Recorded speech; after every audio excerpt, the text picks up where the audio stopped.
Welcome everybody to Tabletop to Keyboard. I am Dustin, your GM tonight, and we are returning finally after a bit of a hiatus to Terra and Treefell. This is Chapter 6, Over the River Through the Woods. With me tonight I've got a full boat of players. We're all back. We're all here. I hope everybody enjoyed taking 2 Thursdays ago off to go watch some Star Wars. I'm sure there's a lot of mixed opinions on that. We're not going to get into that tonight. We don't have that much time.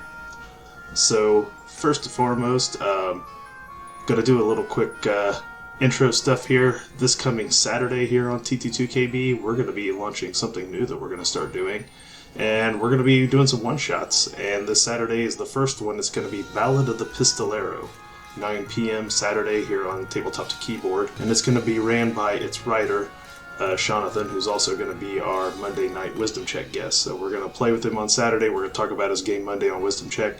So you'll be able to catch us this coming weekend. You'll also notice today on our format screen here that we have the tip of scales down at the bottom with the fortune and misfortune. The coins that are backed in white are currently the fortune that belong to the players. The ones in red are the misfortune that currently belong to me. And for 100 bits, you can make me work extra hard at sliding that thing back and forth to keep track of how many we have at any point in time. So if you got your bits out and ready, you'll be able to help the players or help me or whatever you feel like is best for the story at the time that it is going on. So we are going to go ahead and get started here with... when we left off, you guys had just finished fighting some oversized ticks. And right as you were defeating the last few of them, they suddenly shrank. And you saw behind you Alice standing with the other half of the necklace, the one that you guys had been investigating throughout the earlier part of the night. Standing there, clearly the winds of the ether passing through her hair, blowing around as she was dispelling the magic that was causing those ticks to be extremely large and dangerous ticks, more so than usual. And that is where we are going to pick up at this very moment. So I will give you guys first chance to react to what is going on.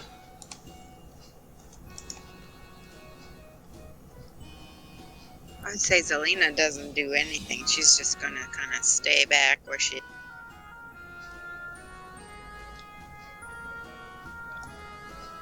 At this point, you guys will see Father Enoch and a couple other towns members start to make their way over towards Alice Brown. And she doesn't seem to resist or anything. She just drops to her knees and begins to sob. You hear Father Enoch yell, "There she is! It's the witch! We found her! We knew there had to be one." Zelina crosses her arms over her, in front of her. Nigel brandishes his mortuary sword and then kind of puts it over his shoulder, or in kind of a half-ready position, and just says, "I thought we covered this!" Oh dear, I'm just gonna act like I'm doing something else. Messing with a nearby bush or something. I don't know. I'm just trying to avoid this confrontation. Again. As people start, kind of assessing what all just happened, people are coming back out of their cabins and they see Father Enoch and a couple people making their way over, and pretty soon you hear a really recognizable clicking like noise. And you see standing over across the way, you see Franklin Brown standing there with his rifle raised, pointed at Father Enoch. He says, "You better think twice before you take another step towards my wife."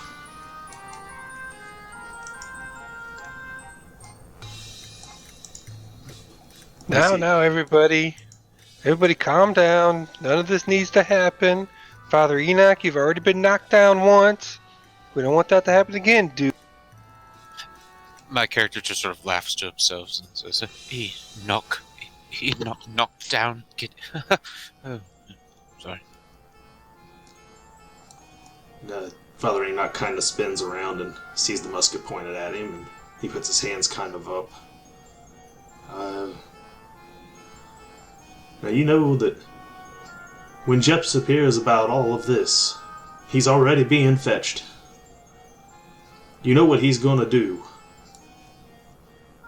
You can shoot me down if you want to, Franklin, but you know what this means. You know the laws around here.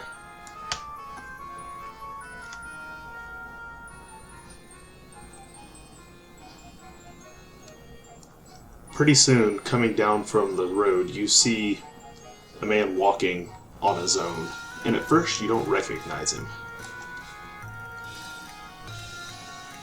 As he gets a little closer, you notice that it is Jessup Dappermore. He still looks old. He's still 80-some years old, but this is the first time you've ever seen him walking on his own. His stride seems to be powerful and with purpose, and you notice he has some sort of a rapier-type sword strapped to his side. I keep my axes in hand. He gets up there to the edge of the main part of town where you guys are all standing around. He goes, "What's going on around here?"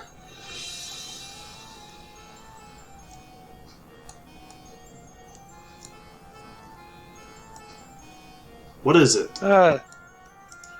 It's the little problem, that's all. It's nothing major. Everybody's just gonna start being calmer right now.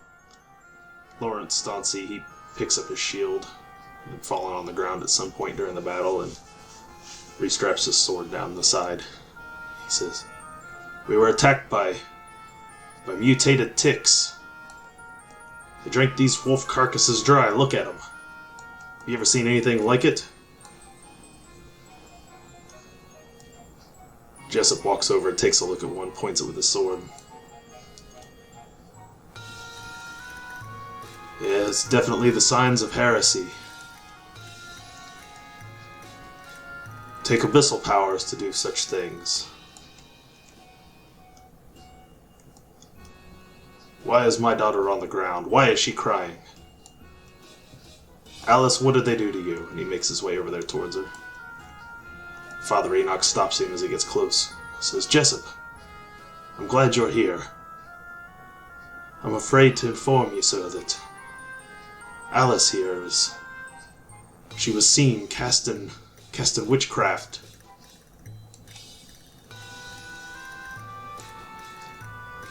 Jessup gets a look on his face.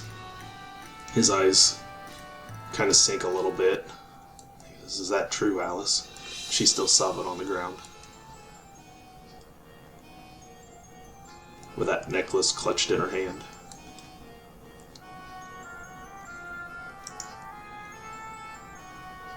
She kind of nods her head. She says, "I understand what this all means."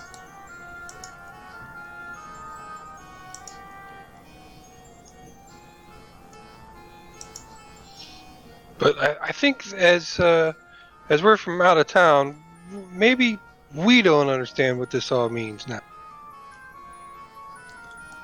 Alice, Father Enoch actually helps Alice up to her feet with Jessup standing there. She goes, This is all my fault, isn't it?"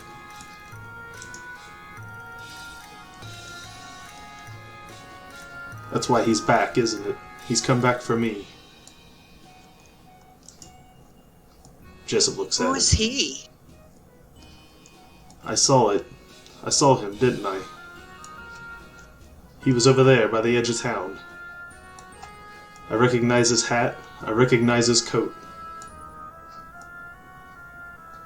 You showed me the other half of this necklace, didn't you?" She looks over at Nigel. Yep. She holds out her hand. She says, "Let me see it." Nigel approaches her and takes the other half of the necklace out of his pouch on his, armor. She tells you to hold out your hand. She reassembles the two of them and sets it back down in your hand for all to see. Is it like two wooden hearts interlocking or whatever? Yeah, basically, sort of the deal, yeah. Once completed, it says MF times AD.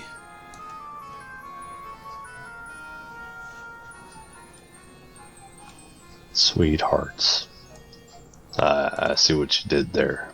He never came back. It was so long ago.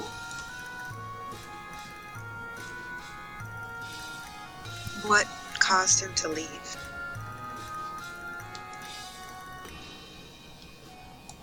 Jessup grabs hold of his sword and pulls it. He was a criminal. A thief. When the people of Treefell found out about his crimes, they ran him out of town. He skipped on poor Alice here and never returned. We had the goods on him. He was going to be taken into custody, put to trial. Instead, fled to Huttenberg like a coward. Can you honestly blame him? You burn people alive in this town. Nobody gets anything that they didn't ask for. Ah, They know the yes. laws. They chose to break them anyway. You can't steal from the dead. Surely even you agree with that. Of course, but I also don't agree that you should be burned alive for stealing either, which is something I imagine you would easily make the decision to do in this town. Maybe a whipping or something. Public flogging, I'm not sure, but... Fire? He could have been exiled. Well, then he exiled himself, as far as I can tell. Agreed. He took it into his own hands to decide what his fate was, and it was decided. Like how Everest immediately gets defensive and sides with the criminal because he's been a criminal for so long. Father Enoch turns to Zelina. He goes, I do suppose I owe you an apology, ma'am. Here I was this whole time being suspect of you because you were new to town, and the witch was one of our own, right here amongst us the whole time. First of all, she only helped us, though. Even if she did cast witchcraft, she saved us from the ticks. Franklin Brown makes his way over with his musket slightly lowered. You know, she has a point. She has a damn good point. Jessup, he kind of puts his sword back away. My daughter's trial, Guys, and what we do about this will have to be put off for another time. There is more pressing business at hand. Out there lurking in those woods is a criminal. Those of you who've come face to face with him talk as though maybe he's even more than a criminal now. Well, he's definitely not human anymore. Yes, some sort of otherworldly beast if we're thinking of the same creature. Possibly a vengeful Come worldly beast. Oh.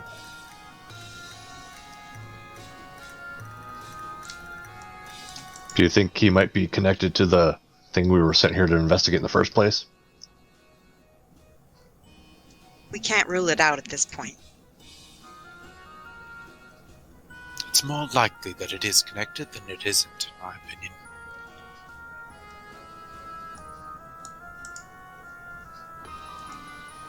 Jessup takes most halves of the necklace to his hand. We'll be having to keep these for now. He takes them and hands them to Franklin. Make sure your brother gets those. Pretty sure he's over there on the other side of town, checking on checking on your guys' father. And then you see Franklin nods his head and puts both of those pieces of necklace into his pocket. So in the meantime then, strangers, if this is what you believe you've come to investigate, then what do you plan to do about it? You see, this is all very interesting, but personally, I'd like some of that go juice that you got, Jessup, because I'm kind of wounded here and I need something to help.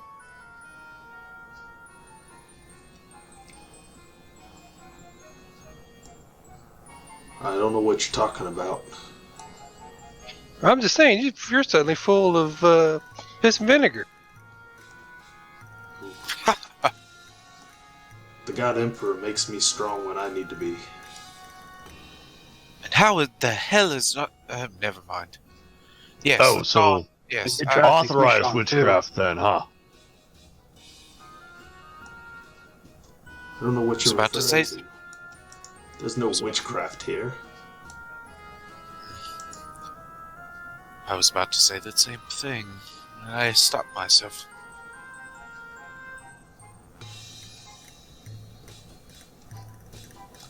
Now, if you'll pardon me, I'm gonna have to go convene with Father Enoch and Franklin and Herbert. We'll make arrangements for Alice's trial. Wait, what? You heard me? Why is she on trial? She just helped us save the village from these tick things. That is yet to be completely known. It's unfortunate that my late wife Patricia's affinity for tampering with the abyss is passed down to my daughter as well. We're literally standing among the corpses of the things she helped us kill. That we're trying to kill you people. How is this not obvious to you? Have you ever dealt with a witch before, Gnome? Yeah, I've killed two. You know, She does not strike me as one. the demons of the abyss will eat their own.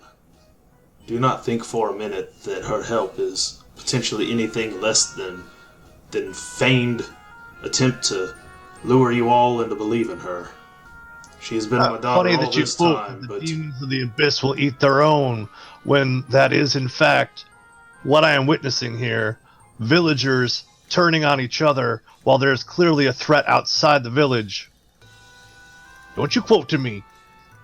I'll quote right back. This man is the best damned quota I've ever seen. Or heard, even. alright then. Go out there and find it. Bring it back in here. How do we know she won't be aflame as we're walking through your gates? Because we are witnesses in this trial. You can't finish it without us. And if you do, there'll be a miscarriage of justice, and we will report you. Because, as you know well as our customs, the first thing we must do is bury our dead. He points over at the rended body of Bubba and a couple of the other townspeople who fell to the ticks. You're accustomed, because you experienced it once before, to what our funeral rites look like.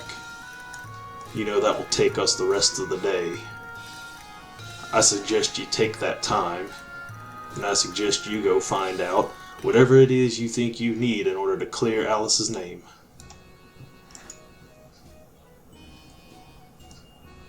I'm gonna go be in prayer with the God Emperor right now. I'm gonna need more strength again tomorrow in order to carry out these deeds. Father Enoch, lead the people out to Cemetery Hill. See that the dead are buried properly.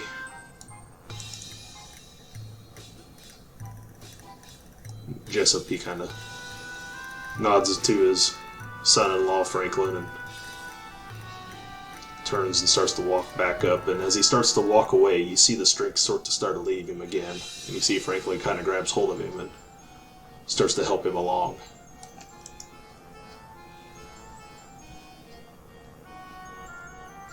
I whisper to the elf, what do you think all that's about? Could you say it a little louder? I couldn't quite hear you. I whisper to the elf, what do you think that's all about? And kind of gesture toward the weakness that we just... Hagen kind of overhears, his sight's gone, but his hearing's fine. And he says, well, that's the go juice I was talking. Ah,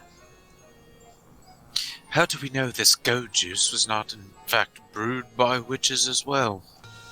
If we're talking about strange powers being witchcraft today, I'm not convinced anything we've seen is witchcraft. Oh, did you mention that you were wounded and needed some... Here, I've got some first aid supplies. Well, I'd be very grateful. It's only a moderate wound. I'm gonna go ahead and give him a dosage of laudanum. Oh, you automatically heal 1 and you take a corruption. Oh. For those who aren't Nice. familiar with laudanum, it's essentially an opiate. Highly addictive stuff. Now that's the go juice. We ain't got no Narcan. Yeah, there's no Narcan in this world. Just now, the funny thing about laudanum, for those of you again who aren't familiar with the system, you take 1 in a 24-hour period, it heals you 1.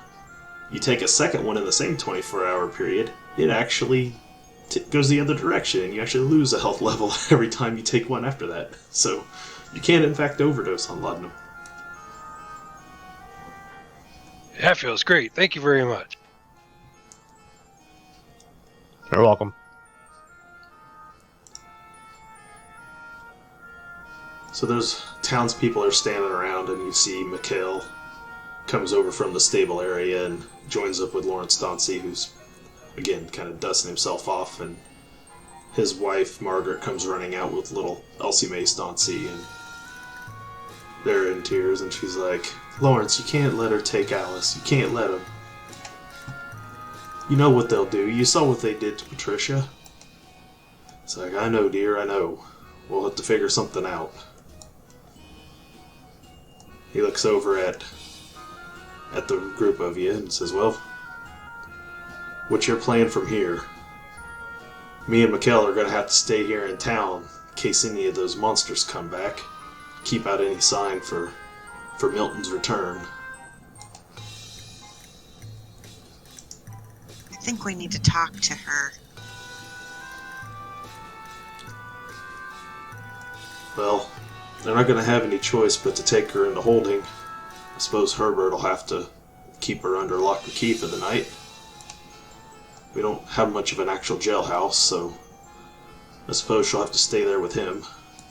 I don't know how many of the townspeople will be comfortable with that, considering they're brother and sister, but I suppose it's all we have.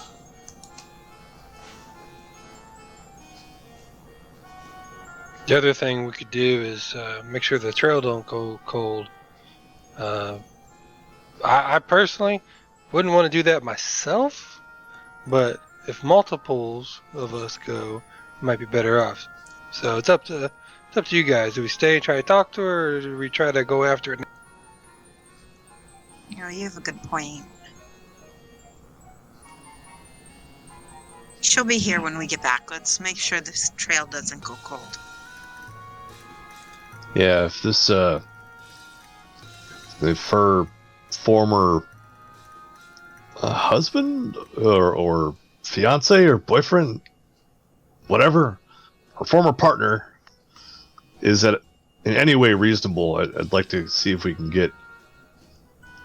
let's get a beat on him and see if he's not corrupt, then maybe we'll come back, rescue her, and report the town as just a bunch of idiots. Sounds about right to me. Alright.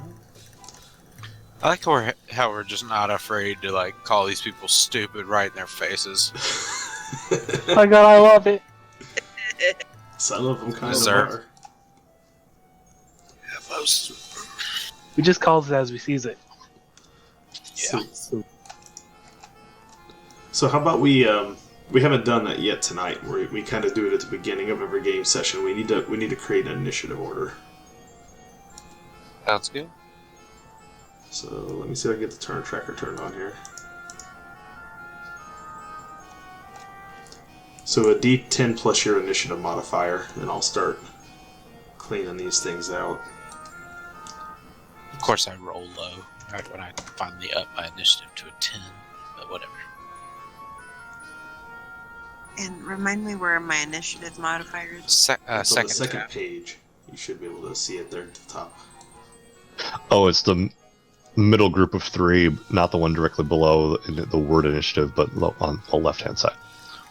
So it's D10 plus my initiative. Yeah, it's a D10 plus your initiative mod. So Hagen is an 18. Rocky's an 8. My is Way to 6 achieve. plus mine. Georgie's 11. Plus 9 is yours. There's a 9. Okay. Didn't I roll a 1, so that makes it a Yeah, 7? Yeah, you're 7. that's the lowest I've seen someone roll, I think, ever. Yeah.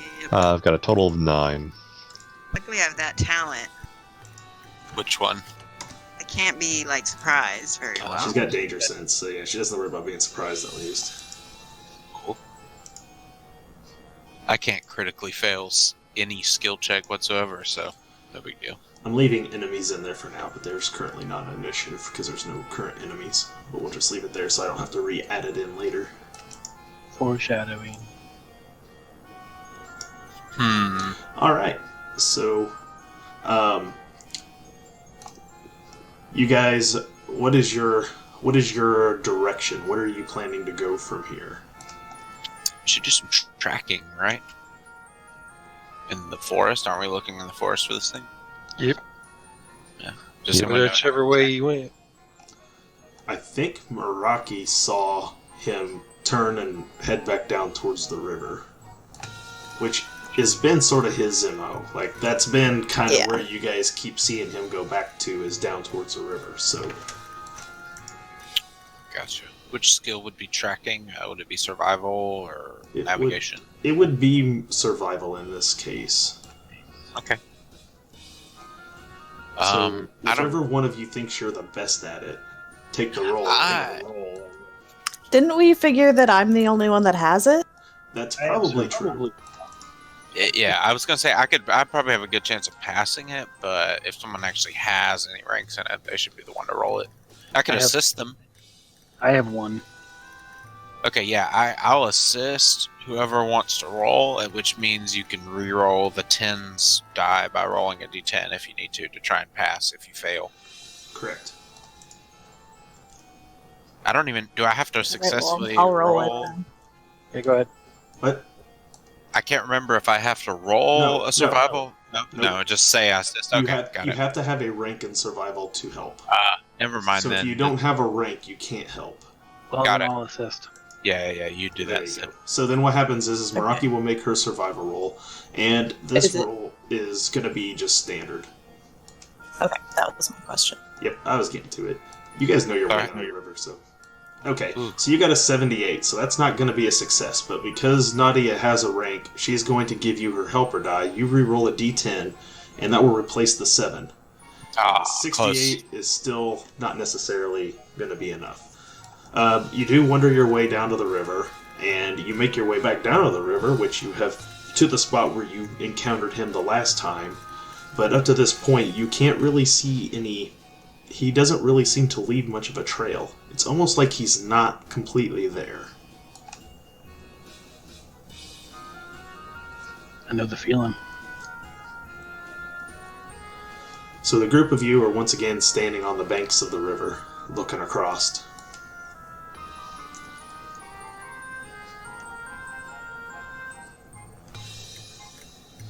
Well,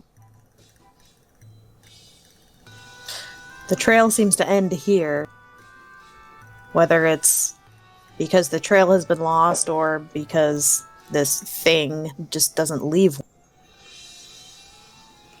But I say we follow in the same direction it's been taking us.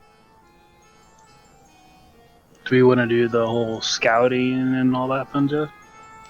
You're not doing overland travel. You're not going that far. That's like if you're going on like actual legs of journeys. Gotcha. If you were traveling to like another town or over a mountain range or something, you'd use it. But just to go look through the woods, you don't have to worry about that. Got it. Now, did you say that we still kind of we saw him, but he was kind of translucent? Is that what you said, or is he?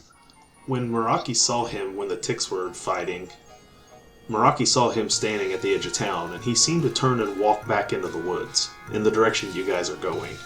What you can't seem to find is, once you get outside of town very far, you can't seem to actually find any footprints. There's nothing that seems, that there aren't footprints that you guys hadn't made from your several romps down here anyway. So, you're just not finding anything that seems as though like he's been there. But it's hard to tell, because... Is there any way we can lure the thing out? Anyone have any ideas? If we had that other piece, maybe, but they took that. Maybe What if we can bring get the it back. girl out here? No, I've got the necklace. I've got the intact necklace, don't I? No, Franklin Brown has it. Jessup took it. Is there any way we can get He it? said they would have to keep it for evidence, and he handed it to Franklin and told him to give it to Herbert. Well, It- we could wait, bring all the they fun didn't back hand to it to bait, anybody.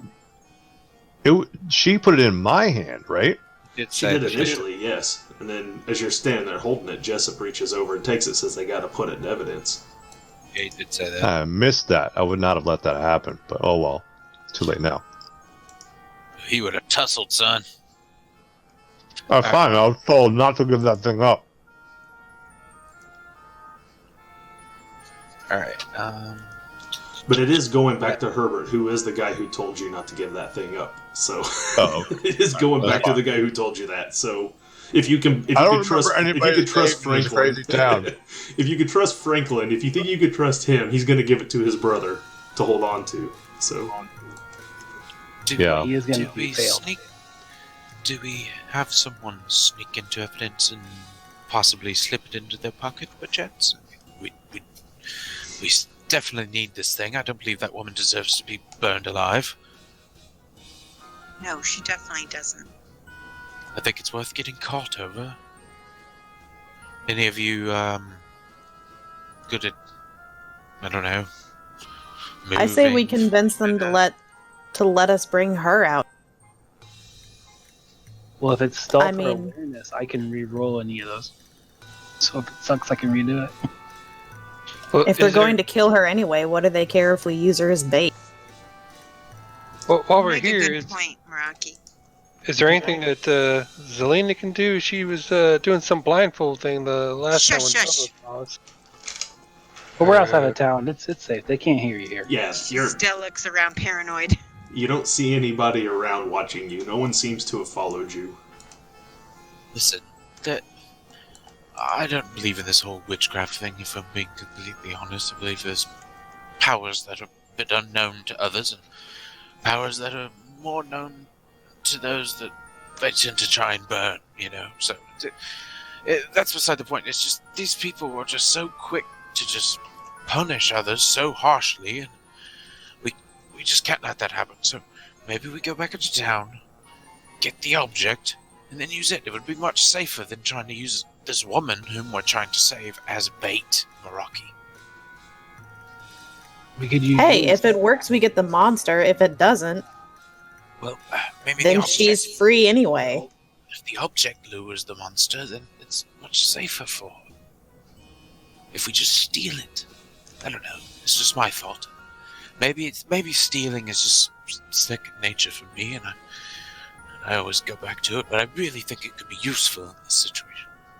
All right, think you we'll could- try it the object way, and if that doesn't work, we try it my way. I'm a bit of a blundering idiot myself. Any of you think you might be a better choice for pocketing it?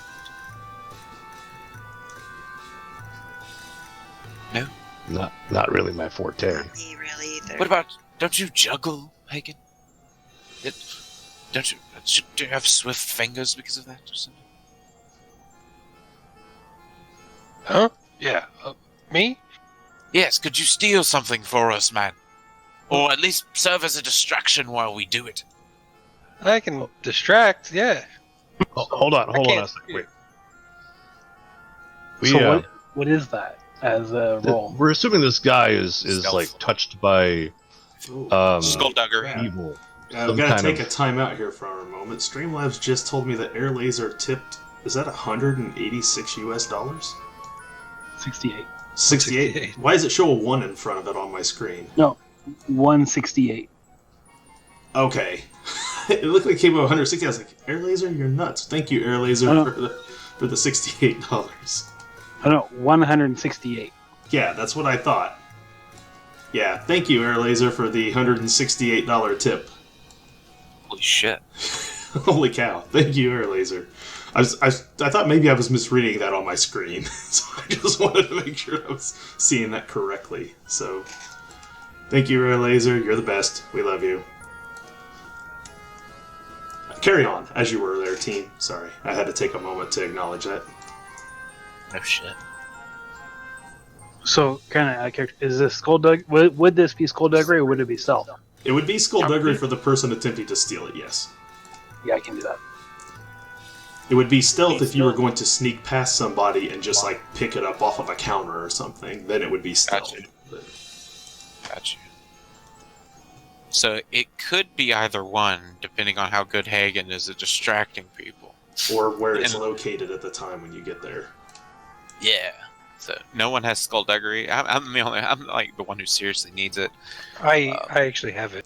Oh. I can help, I guess, but I'm trying to help anyway with my distraction. So I am very good at distracting, so don't you worry. If you could get back there and steal it, then that would be good.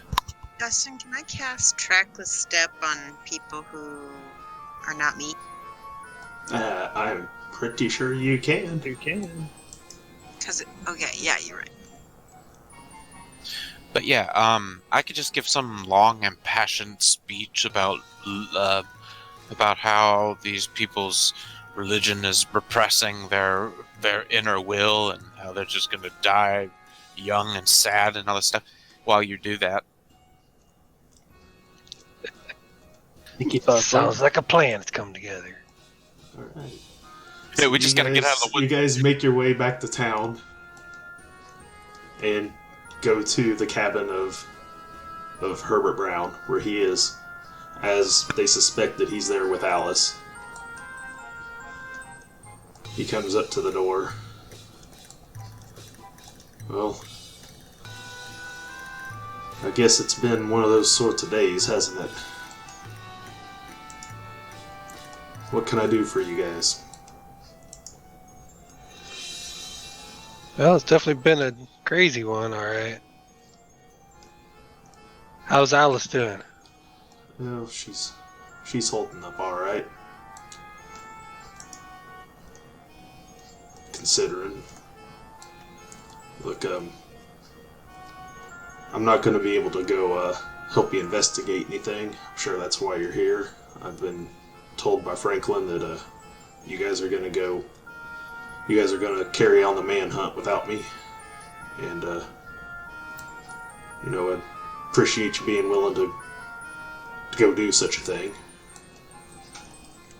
If there's anything else I can do to be helpful while I'm here, let me know, but I think the security of this town's got to come first, and I just can't send Lawrence and Mikhail and everyone down with you. 'Cause Well, I'll be honest, well, if we had that necklace, that was sure. yeah. You think it actually does anything? I mean, according to Alice, it was just some item that her and that Milton made for her, long time ago. That's what we wanted to do, though. Yeah, I think the sentimental value is its value. Precisely. I think it'll really help us. You think he'll come for it? That's the hope. Give us the damn necklace, man. What sort of evidence is it going to serve other than its existence? You know what it looks like. You know they had it. Just jot it down on a little piece of paper or something. Alright, make your charm Out of roll. game. Make It's your charm- out of make your game. charm Out roll. of game. It's I'm gonna not help like you him. have freaking. Not like you have. Oh wait, I freaking, don't have a thing. a fingerprint duster anyway. You don't need this thing. All right, charm roll. Not that it even improves anything, except that they were close at one point. That she's in cahoots with him. Ooh. The Buddy. Kahoot. Oh, nice. So he walks over and opens up a box and pulls it out. Says, takes them and takes half of it apart. Gives you half of it, the half you had originally. I just No, the whole point is that we need them both. Alright, fine. Take it. Take it. There you go. Thanks for being cooperative. And I'm just gonna do like a little bow and curtsy. We'll need it back here by morning. Yes, yes. Can't let anyone know I gave that to you. Well, we're definitely not telling anyone. We Give are him some advice. the best at keeping secrets, I promise. Get out of here before anyone sees us talking. Okay. All right. See, you got both halves of the necklace. Hell yeah, that was awesome. Good job, guys. Job to you. Well, I just rolled good, but you guys are the ones that came up with the idea to actually talk to him instead of stealing it. So without too much effort, you guys can, again, make your way back down to the river. It's a cut path. You already know how to get down to that part. You find yourself standing back at the river again. This time with necklace. Okay, so how do we activate the thing? What's the command word? Let me see this, because I might be able to tell if the necklace itself is magical. Nektu Verata. What are you gonna do, Zelina? Well, nobody's around, right? Except There's for- nobody around. No one has followed you again. At least that you guys have seen. I will stand behind her while she's trying to cast and like flare out my cloak and just sort of like I'm blocking her view just to help her feel better. Or she puts a blindfold on again, and I'm gonna do witch sight to see if it's magical. Okay, this is an routine incantation roll, because it is general magic.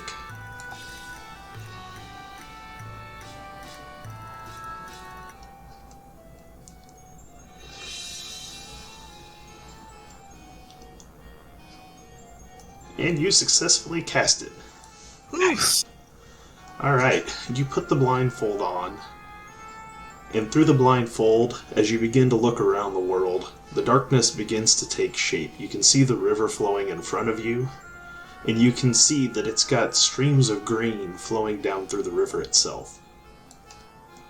You can see that the land, you can see what looks like trails where things have passed across the river several times. They don't exactly look like footprints. They're a little, maybe kind of footprints. They look more like something that's drug across the river. You look down at the necklaces themselves. They don't seem to actually hold any power themselves. You can see, as you look across the river, you can see a faint glow of purple and green coming through the trees in the near distance, like over like the brush line, like it's coming from just over the next hill. Yeah.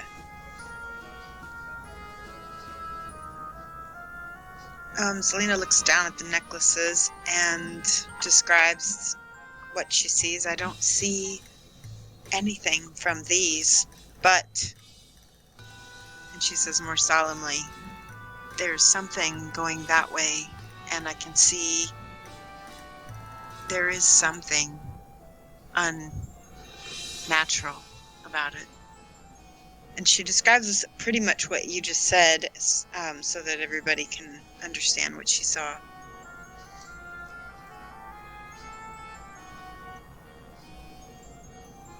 Well, that sounds like that's where we need to go. Right? Yeah, we got our direction on chapel. Let's go. I think we should need to prepare for that journey, though. Maybe have some stuff out and ready for any attacks. Right?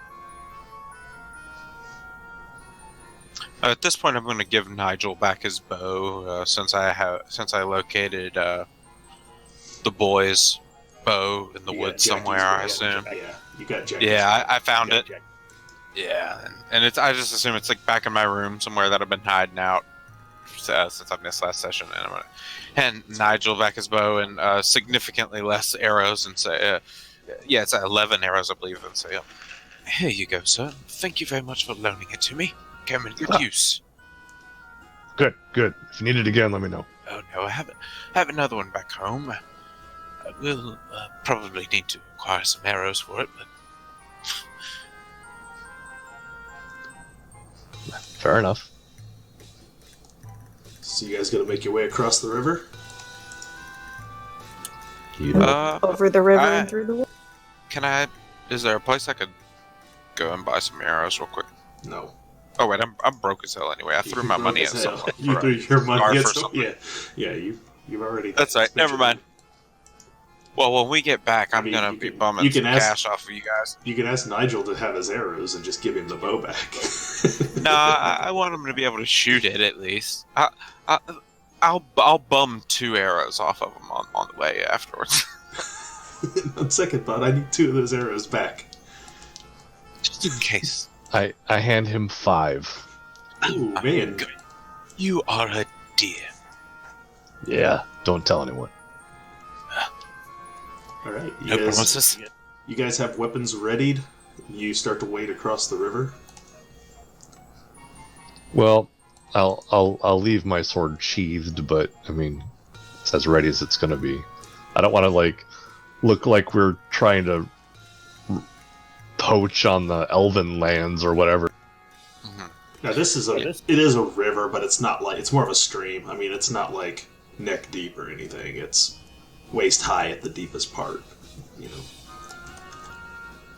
So I definitely have my spear out, since I can at least hold that in one hand while I'm maneuvering. So what you're saying is it's over my head, is what you're saying. Well, for you, yes. You're the only one that really has that problem. So, and you can get across it, no problem. It's not, the current's not that fast through here, so. Maybe Would you like will just pick you up. You're tall, right? Yeah. Hold me. Hey, toss him. Do you need a hug, little one? More like a heft, but sure. I'll just give him a big hug. He said hold me. Above the water line as we cross the river. Oh, my apologies. Thought I'll just let the go. context clues would get that, but okay, fine. I don't know what Brigadine armor, if he can carry you. He may not be strong enough. Oh, man. Just grab there's him by the enough back of people his shirt here, and carry obviously, to get you across the river. I was just joking, but it's funny to think of Everest trying to carry someone in Brigadine armor. Oh yeah. It'd just be dragging him. Yeah. And it definitely would be underwater if it was up to me to get him across. So you guys walk across the river for the first time since you found the other piece of the necklace, which was right here at this very spot, actually. You guys get out of the water on the other side, drying off as best you can, shaking off the cold. It is springtime, but it isn't that late into spring where the water's warm enough to really be in. So you are chilled a little bit. I am going to give everybody 1d10 physical peril. No. So if your peril threshold is, for any reason, less than 7, you might take your first imperiled level. Whatever it is after that, I'd have to look at a sheet. At the big box. Yeah. So my peril threshold looks like it's 8, I think. I can't tell what number to look. Okay, so the first one in the big box there, where it says WB plus 3, that's your peril threshold. Yeah. So if 7 is bigger than that number, then you move down to imperiled, which doesn't have any negatives yet. It just starts you out at slightly more periled than you were a second ago. You're uncomfortable because of how cold you are. So Because I'm at 8, I'm not periled yet. Yeah, you're not periled. You're fine. You're mentally tough enough that it doesn't bother you.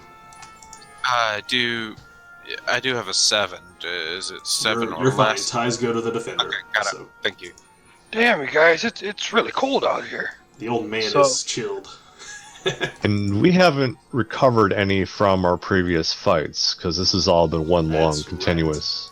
My So I was great already grandfather- at imperiled from some of the craziness earlier. My Mhm. great grandfather was a tundra. So if you take another level, you might be down into the stages of peril where you're not able to use skill ranks. I don't know if I you're am there. there. Lovely. I am. Okay. If no time has passed and we didn't get any back at the beginning, then I'm there. So yeah, that is where you're at the moment. You haven't taken a rest. You haven't taken a nap or anything. So what about my character since I missed last session? Does you didn't miss last Same. session. You were there, weren't you?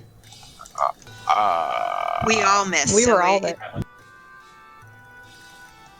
okay? We haven't played Last since the session beginning of was Star December. Wars. Yeah, It's- the last session was Star Wars. Nobody was here. But the session before that, you were most certainly here, my friend. Everybody was here last session. Okay. Okay. All right. Well, it's been a while. Yeah, you have to go to sleep or take a nap or do a lot of resting to refresh your peril, and you have to do it in a safe place. So like you can't just hunker down here in the woods where there's a undead thing running around and giant ticks and be like, yeah, we're totally chilling. Like it doesn't work that way. You got to go somewhere safe. Not with that attitude, Snap. There are some talents you can have that change that, but I don't think any of you. Well, if you have like rural sensibility or something like that, I think you can redo peril when you're in the wilderness. Like, I don't know, one of the Outrider might have that actually. Check and see. Do you have rural sensibility? I don't have it written down anywhere. Then it should be on your talents and traits if you had it. Yeah, I may have not put a dot in it if it's an option for his profession.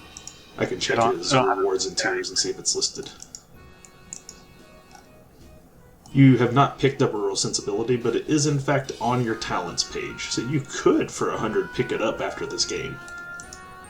And I'd have to Oh. look at the actual words of it, but I think that will let you do that. Anytime you're in a rural area, you can regain peril. But I'll have to look at the exact wording. But you don't have it for right now. That's all that matters. well, I will till after tonight.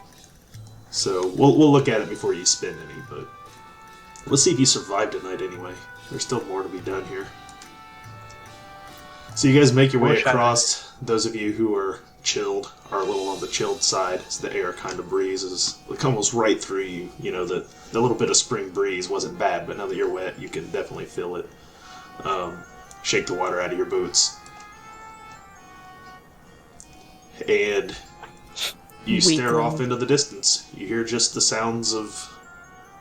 You don't really hear a lot of sounds, to be honest. You would expect to hear more birds and stuff, kind of like with the worms and everything before. Like, you don't really get a lot of sense of anything here at the moment. But were we getting it before? This is Yeah, eerily quiet. Until you get right down to the river, yeah, you hear normal forest sounds. But once you get down near the river, you hear the river, the water moving by, you can hear that. And the sounds, that the water makes as it hits rocks and things like that. But you don't hear birds and things like not nearby. You hear distant ones, but nothing nearby like you would expect.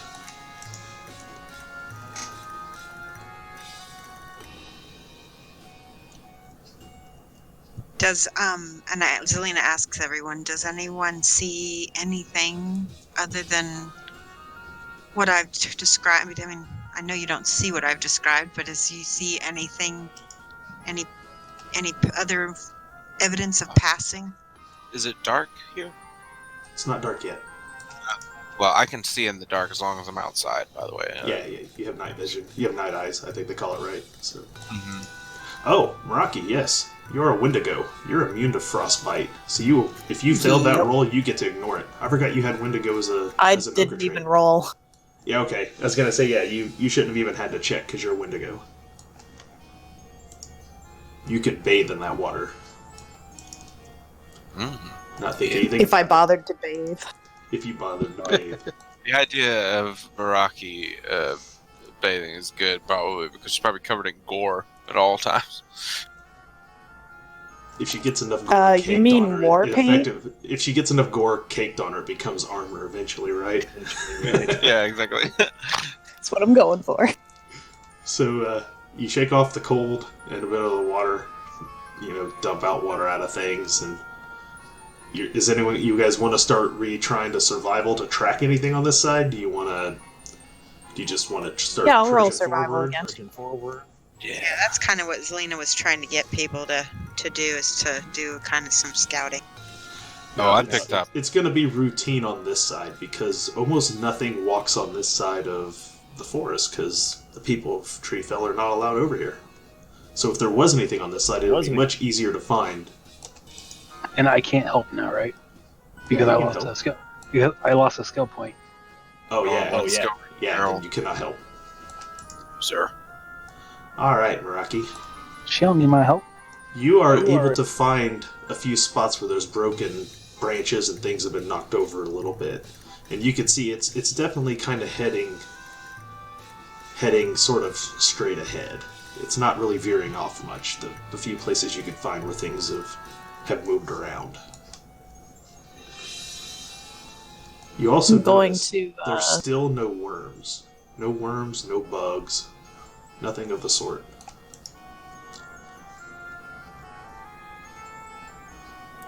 This way, but keep an eye out.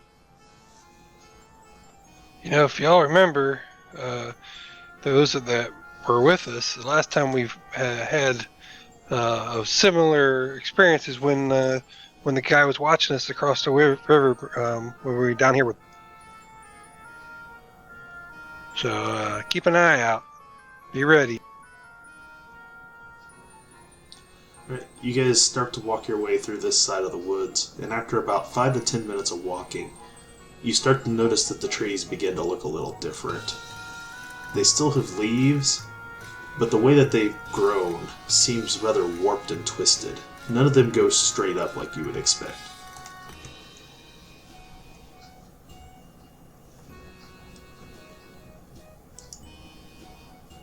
Make me it'll be an arduous test, but make me an arduous scrutinize test.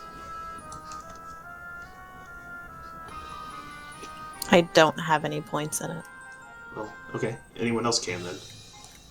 I gotta look. I also have no points in it. Yeah, I got nothing. I have it. I have it, but I It's untrained. You can roll it regardless. You're just not gonna be very good at it. Oh, okay. Perception skill? 39. I have the skill. Okay. I have a rank in it. Sorry, I was being Does it? talked to. yeah, I have a Someone rank in else. it, but it's not. I don't think I rolled very well. Oh, there we are. Do you want us all to roll it? Ooh, I got 14 out of 30. Okay, that's not bad. You don't have it set to arduous though. It's only -10. I do. I got a 17. Haha. Oh, I clicked on it. Why did it not So work? arduous should be -30. So yeah, Woda hit a 3. Holy cow! You guys are killing this All roll, right, even though you shouldn't be. So yeah, a lot of you. I barely failed. Shit, I even passed it. All right, so if you passed, did you pass it, Nadia? You failed. No, I passed it. You passed I won. it. Okay, you'll be the first one who notices it, and there's a good reason for it. Oh god. A couple of you spot a purple, fluorescent-looking mushroom.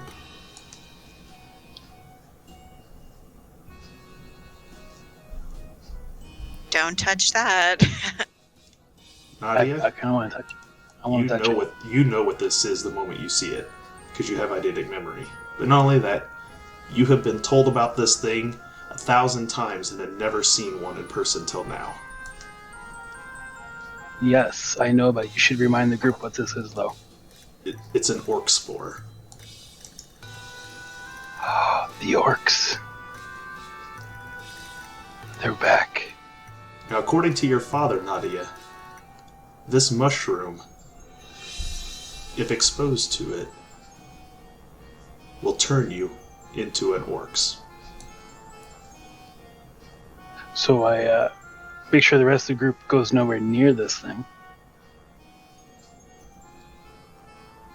And kind of just everybody steer clear. If you see any more of these, do not touch them.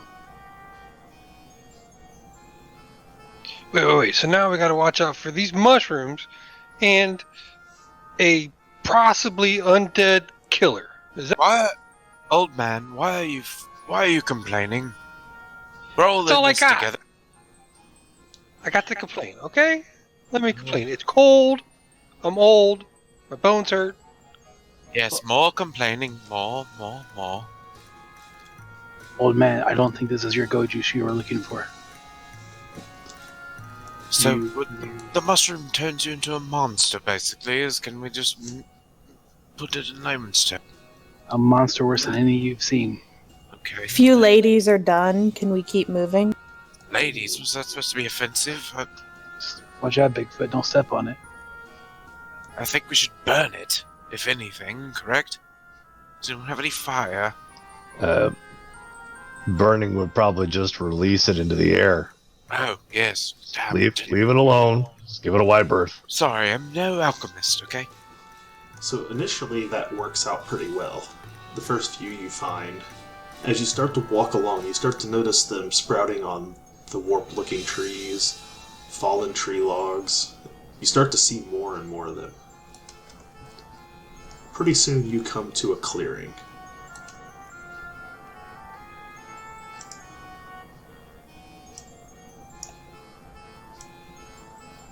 And is there a whole bunch of them?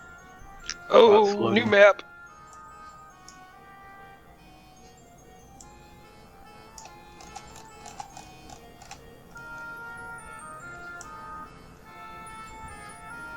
Well, don't like it. So, you guys come to this clearing, and you start to see that the... Actually, I guess I made them green on this map. I meant to make them purple. I guess that's what happens when you make a map 2 months before you get around to telling the story. We're colorblind, so don't worry about it. Yeah. No one at home will know the difference, I'm sure. You start to see these... you start to see those... I guess they are green on this map, but you start to see those mushrooms are all over the place, and you find what looks like kind of like a cave-looking thing that goes down into the ground, into sort of almost like a hillside. And there's pieces of what look like a broken, shattered door.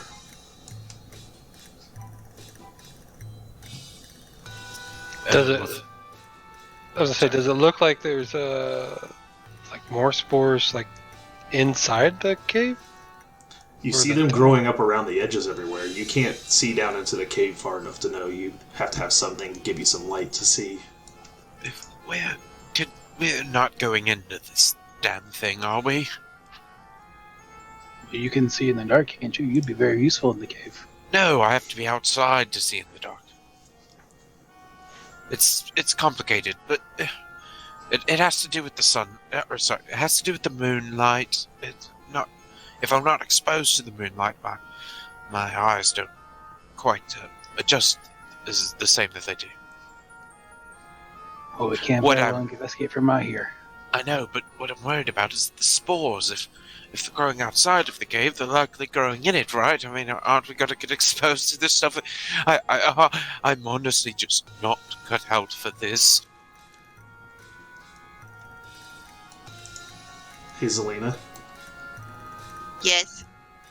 you can see on one of the pieces of the chunk of the door a symbol that you recognize as a glyph that's associated with the custodian. Which is my god. Correct. This is holy ground, I think. She goes toward the glyph. Be careful. You guys should be able to move your tokens, by the way. I would move off the map then, 10 miles in the other direction. So you make your way over there to the door. I will reveal Yeah. more area to you because I have this hidden from you at the moment. With all these mushrooms, this is more like holy shit ground than holy ground. Oh,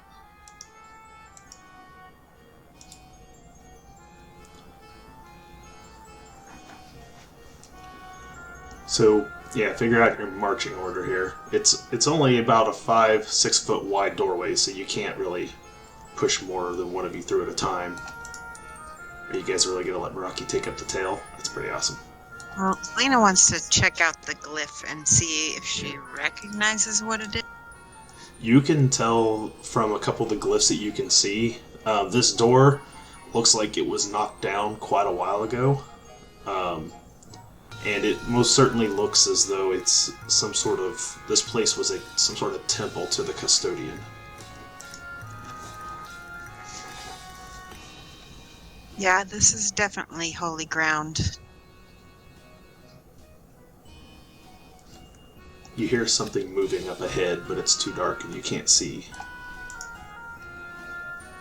Did you guys hear that? Does anyone have a torch so we can use for light?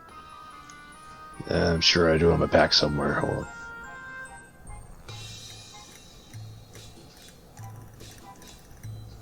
I've got a lantern. I'll just light that. Oh, I have torches.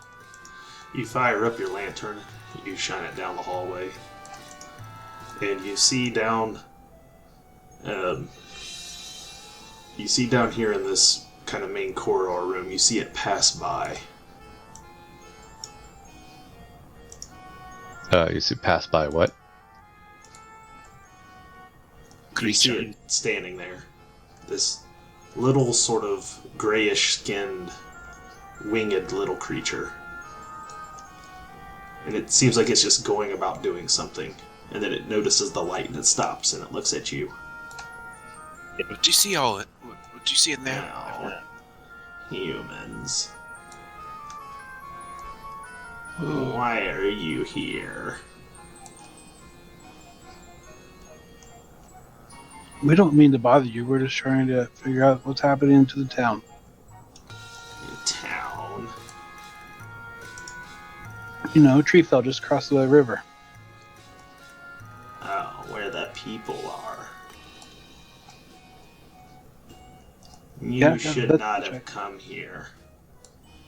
You do not have the stomach for the work that needs to be done here. You should leave now.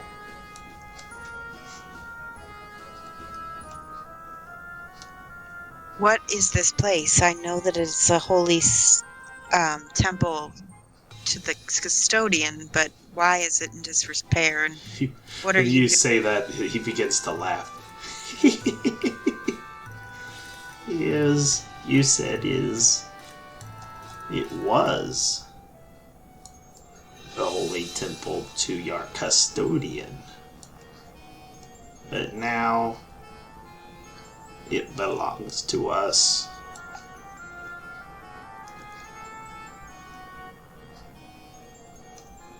That visibly upsets Selena.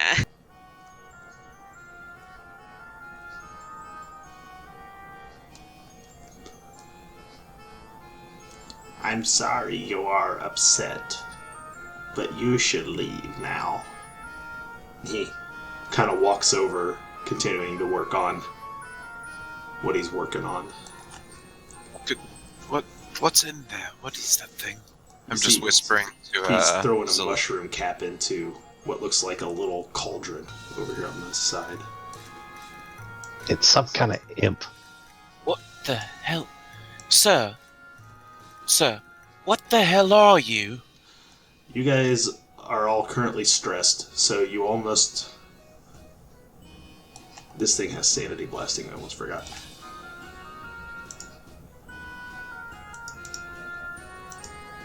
Should we kill it? Another 7 peril. Aha! I am immune. As I your am not brain too- tries to come to some sort of recollection of the fact that this thing even exists, you find yourself suddenly more terrified than you were a second ago. So is that added to the previous Yep. 7? So No, it's still 14? 7 more. No, it's 7 more. If it beats your threshold, you drop yet another one on the scale. oh, Think of them like incoming attacks that just keep piling up. okay.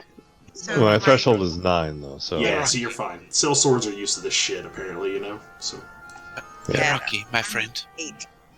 yeah, if you're above What's 7, going you're fine. on? Now I need somebody to hold me. Meraki, could you please kill this thing? You can call me Ixie if you want to. I am the caretaker of this holy place now.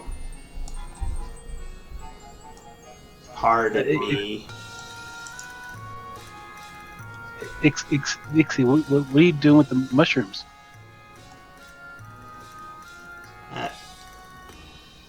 I'm making something for you. Are these mushrooms the green mushrooms that you would have been purple mushrooms that are actually sitting out?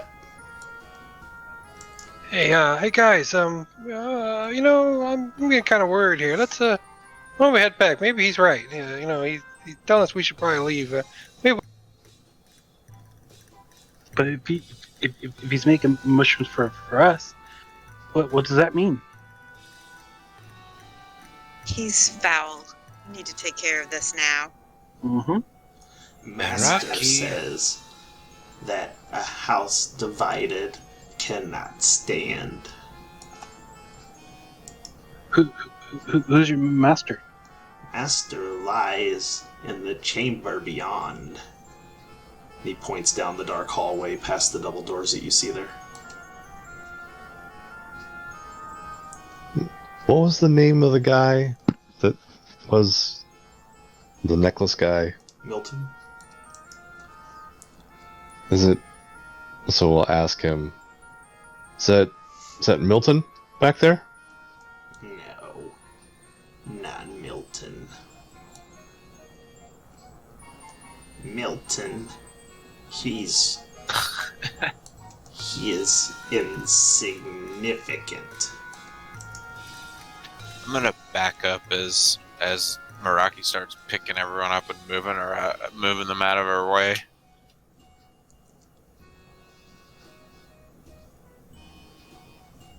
It was meant to be a joke, but if you want me to fight the thing, you gotta get out of my way, because I can't even get in there.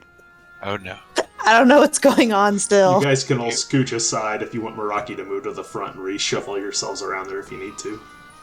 Oh no, she did the italicized RP text in chat. It's Oh, I sealed. see it there. She starts moving them it's out of the official way. Charge! This thing is little. It stands. Yep. It's actually smaller than the gnome. He's a tiny little thing, and he just stands there. He has no weapons, just jagged claws and jagged teeth. He's got weapons. He's got purple-green mushrooms. And he does have a green mushroom in one hand. Yes, he is.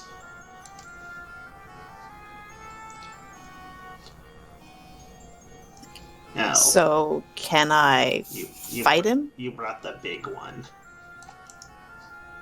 Yeah, you can. I always bring Go ahead and swing away if you're going to swing. We'll Heck start. yeah. We'll start with you taking a. It's not a surprise round. He sees you, but I will go ahead and let you have the first action, as though it were a surprise round. Let me find my spear here.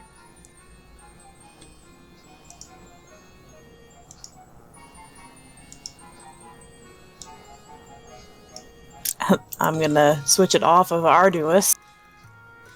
Yeah, it's back to normal.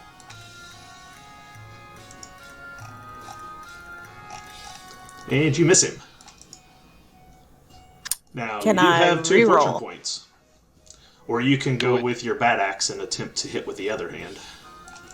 Yes, I'm gonna do that first. All right, go with your bat axe and see. And you still don't not hit him. This little bugger. So you swing down at him, you swing across, and he just kind of ducks and lies off to the side a little. And he kind of laughs at you. Hold still, you little maggot. You're so Use this fortune big book. and you can't strike me down. You should leave. This place is not good for you. I'm totally fine with you using up a fortune point to hit this to go again if you want. You gonna spend a fortune? Sure, why not? Oops, hold on. Wrong one. This thing Is not it moving putting like my this. modifiers in there? Because I added another bubble to my combat, I thought. When I leveled up, that's what I put it in. If your peril is if you have any peril damage, it will reduce it. Yep. Not enough to lose skill ranks. Okay, then. Okay, so what I'm seeing on your sheet there is it says you have simple melee 10, your combat score is a 46, so that gives you a 56 rating. So it's counting your 10 simple melee skill there. See it? Okay. So what does the CB, like, on the rewards and tiers page? Yes, that adds to your damage when you hit. Oh, So okay. when So you hit, CB if adds you purchase a damage. CB, that'll add to your total CB score, and that actually is the damage after you hit. Your ability to hit never gets any better than your combat and whatever your ranks in the skill is. That's the only way to improve your ability to hit. Your CB and ABs and those stuff just do damage reduction, initiative, all that sort of stuff. Alright, so you've spent a fortune and you have nothing, and he just hops off to the side. That wasn't very nice of you. Well, I'm not a very nice person. And that's why we keep you around. You should save your energy if you're that intent on seeing my master.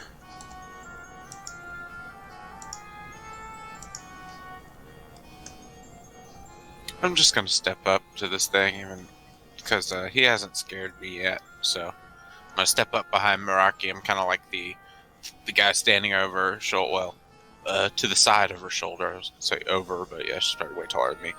I'm just gonna kind of poke around out from the side of her and just be like, "Listen, just tell us where your damn master is, so we can just get this over with and go back to town and live our lives." He has many names. I One wanna know you his cannot speak, but in your tongue, you can call him. You can call him the Wretched One. Do I know anything about that? Yeah. Doesn't mean anything to you at this point. Folklore. I'm just getting out of here. Yeah, make a folklore if you want to try it. Oh, okay. I actually don't have any ranks in it, but I can still try it. Let me look. Just keep in mind your peril. Maybe. Oh, hold on. Yeah. Oops. Oh, you're still set at arduous. This is not an arduous test. You can set it to normal for right now. I have 54. I have a rank in it. Hold on. I got a rank in it too. I I'll still help. fail. I don't know a damn thing. Oh, awesome. You say this is standard? Zelina? Yeah, it's standard. Zelina, Which means it's probably a big legend. you know that this thing appears to be some manner of lower demon.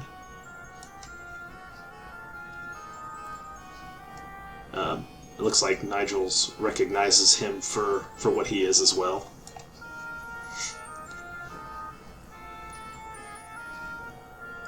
And what you notice is that, and what you would note extra, Nigel, on top of that, is that it is believed in folklore that greater demons go by many, many different names. And knowing a demon's true name gives you actual power over it. Okay. Would any of this be reminiscent of what I had encountered in Frumsburg? Was there any sort of demon infestation in Frumsburg? I mean, in the background, I kind of described it as a warlock who was cannibalistic, but it's up to you whether it's kind I of like him. It's kind of eerie and maybe that's why you kind of recognize this so well, is that there's a lot here that seems to parallel what you dealt with in Fromsburg. Okay. Nigel's gonna kind of... I mean, he's definitely on guard now. You can see him kind of tense up, and he just says, "Well, if we need to save our energy, perhaps you should announce our presence to your master, for we seek an audience with him." Ooh, Zelina shoots him a look as soon as he says that. Well, Nigel just kind of like shrugs and is like, I am not here to stop you, just like I did not stop the elves before you. I am only here to warn you that only death lies ahead. What is Death is in there. I'll kill him too. What a terribly... Hold on. Before I start saying what I'm about to say, I just start chuckling hysterically at her joke first. And then when I'm done laughing and I recover, I'm going to say, so you're telling me your entire existence is to just stand here and warn people that their existence is at stake? That is...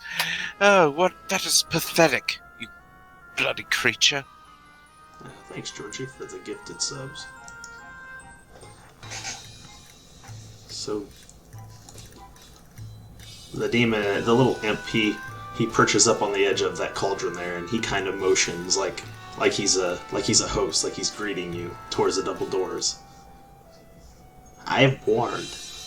I've done my job. Proceed to see the master, if you dare. Oh, we dare. Trust me. You haven't seen her in battle yet. The elves did not come back out. They came with their magics and their gifts from their god. They did not come back. The wretched one devours all. Well, We good news came is with a we don't have Meraki. gifts.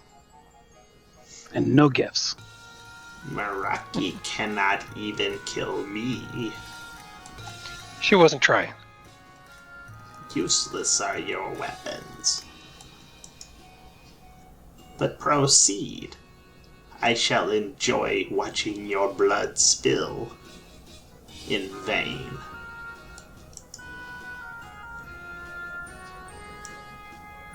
He slides out of the way. Can I stab him as I walk past? You can make an attack roll at him if you want to. You could try for a fourth time to stab him, yes. No, just take the L, you know? Just what? Take the loss. Sorry. Never. Hey! Oh, she tries to hit. I will dodge. You will, huh? If he fails, he's got 6 freaking misfortune. Yeah, you're right.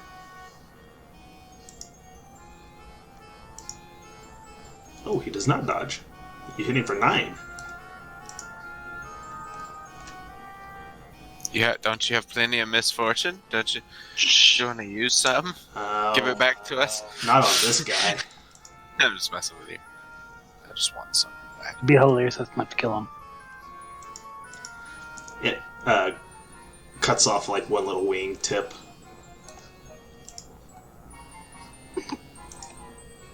Just a tip. Inappropriate orgy. Why would you hit Ixie so? All I have done is be courteous to you. But that is the way of your people. You cannot No. help it. Just the way of me. I suppose it's how you were raised.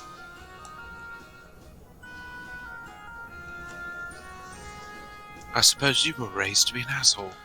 So, Hagen, you have first initiative. So we're gonna go ahead from where we're sitting here, and we're gonna let you move first. Okay. Are the doors open and Meraki's right there and she attacked us? She's standing in front of a set of double doors that have not yet been opened. But you got first initiative, as she's messing around with the imp. So we're going to actual initiative turn orders from here on out. Well, then I am going to wait and see what happens next. If this thing's going to attack her back, my plan is to flip out a dagger at him. You're going to attack the little imp who's just sitting there? If he attacks, I'm waiting right now. No, he's not. He's totally not attacking. He is not looking aggressive in the slightest, even after getting his wing clipped slightly. You notice he does not bleed. Just leave the creepy thing alone if it's not even attacking us. He's currently got his wing tip, and he's licking it with his long, serpentine tongue. He's just licking his wing. Do not waste your energies on me.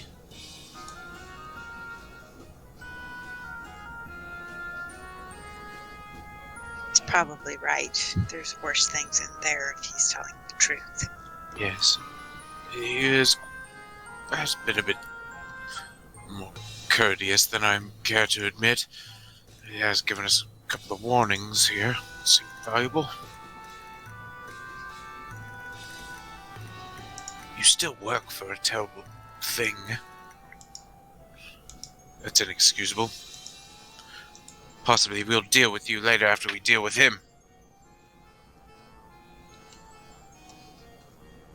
So, Rocky, you gonna open the doors? Yep. Okay. You slide both doors open. They open outward towards you. And there is a hallway that leads down to... there's no door at the other end. You can see that there's another large chamber up ahead.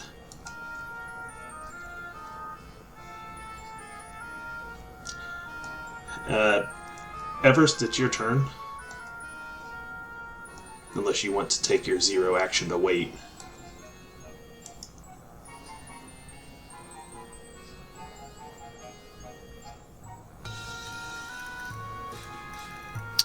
I'm gonna move behind Rocky and stay there. You're not gonna go in front of Rocky at all? Okay. Okay.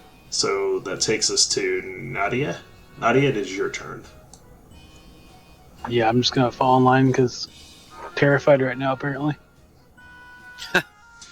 Oh, the Lich is spending 100 bits to give you guys a fortune back. Yeah, he is. Thank you. Yay! My hero.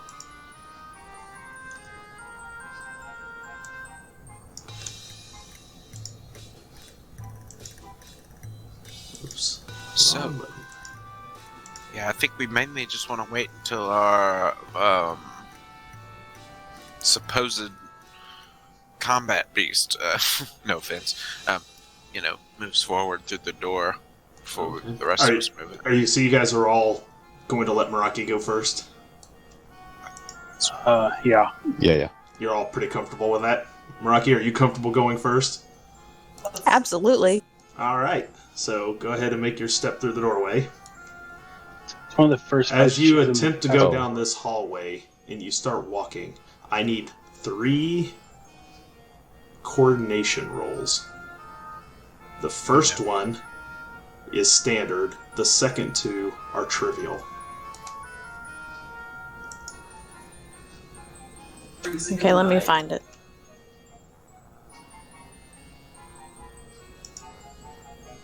From It's just Meraki? agility. It's coordination. There it is. Okay, you said the first one is standard and the other 2 are challenging? Are trivial. They're actually quite easy once you get past the first one.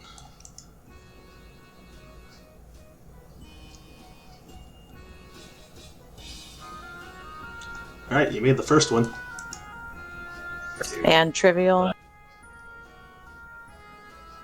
You made that one.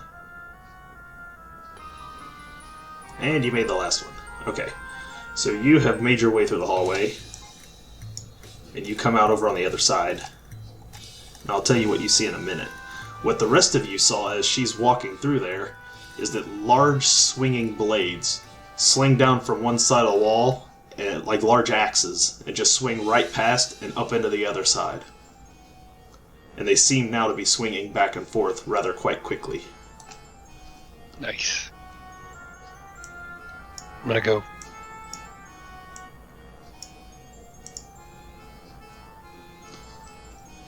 So, to make it through the hallway, you have to make 3 trivial tests. Only the first person might get surprised by the first one, which is why the first one's standard. But now that you know that they're there, you can make 3 trivial in the order that you want to go across. I'm not worried about your initiative order quite yet. But if you are going to attempt to go down the hall, you have to avoid the 3 blades. Alright, well, I'm attempting to follow her for support. It's 3 coordination rolls. And he says they're all trivial now? Yeah, they're trivial. The funny thing about this trap is that it's the highest damage, but it's the easiest to avoid. So, if you fuck it up, you're in trouble. Sounds like the whole game. Uh-oh. Uh-oh, fucked it up. Now, you got 2 fortune.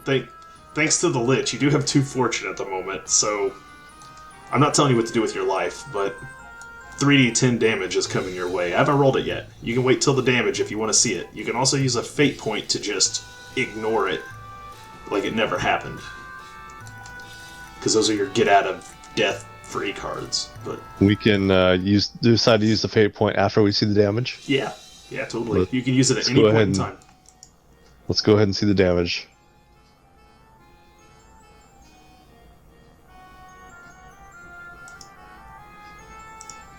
Only 14. It's not that bad. What would that take me to? I'm already at... What am I at? I'm already at lightly wounded. What's your damage threshold numbers look like? 12, 18, and 24. So it would do 1 level to you. It would cut like across your arm or something as you went past the last one. So that would take me to moderately wounded. It would take you to moderately wounded, and we would roll 2d6 to see if... Or wait, you went from lightly wounded? You're at lightly wounded right now, right? I'm at lightly. Yeah. So going down to moderately wounded, we would roll a d6, and if it comes up 6, you would sustain an injury. Except that I have... Except that you're a cell sword, so fuck off injuries. Yeah, right. Okay, so I'll go ahead and take that point. Okay. Moderately wounded. So you're moderately wounded, and you make it through without having to use anything else. Okay. And then once I get to the other side, I'm going to take some laudanum and get rid of the moderate wound. Yep, you're back to lightly wounded, and you've used your laudanum Okay. today. Yep, that's not a All problem. right. So instead of a fate point, so all right, You cool. didn't have to waste a fate point. Who's gonna go next? Not The- me. The little imp is like wringing his hands together, like, "Yes, go to your death. One of you won't make it." Could someone shut the damn thing off before the rest of us have to go through? Is that possible? Is there a switch or something? A lever? Working on it. Oh, now Ooh, pointy-eared ooh, the man. back of my hands looks so cool. Your kind made this place.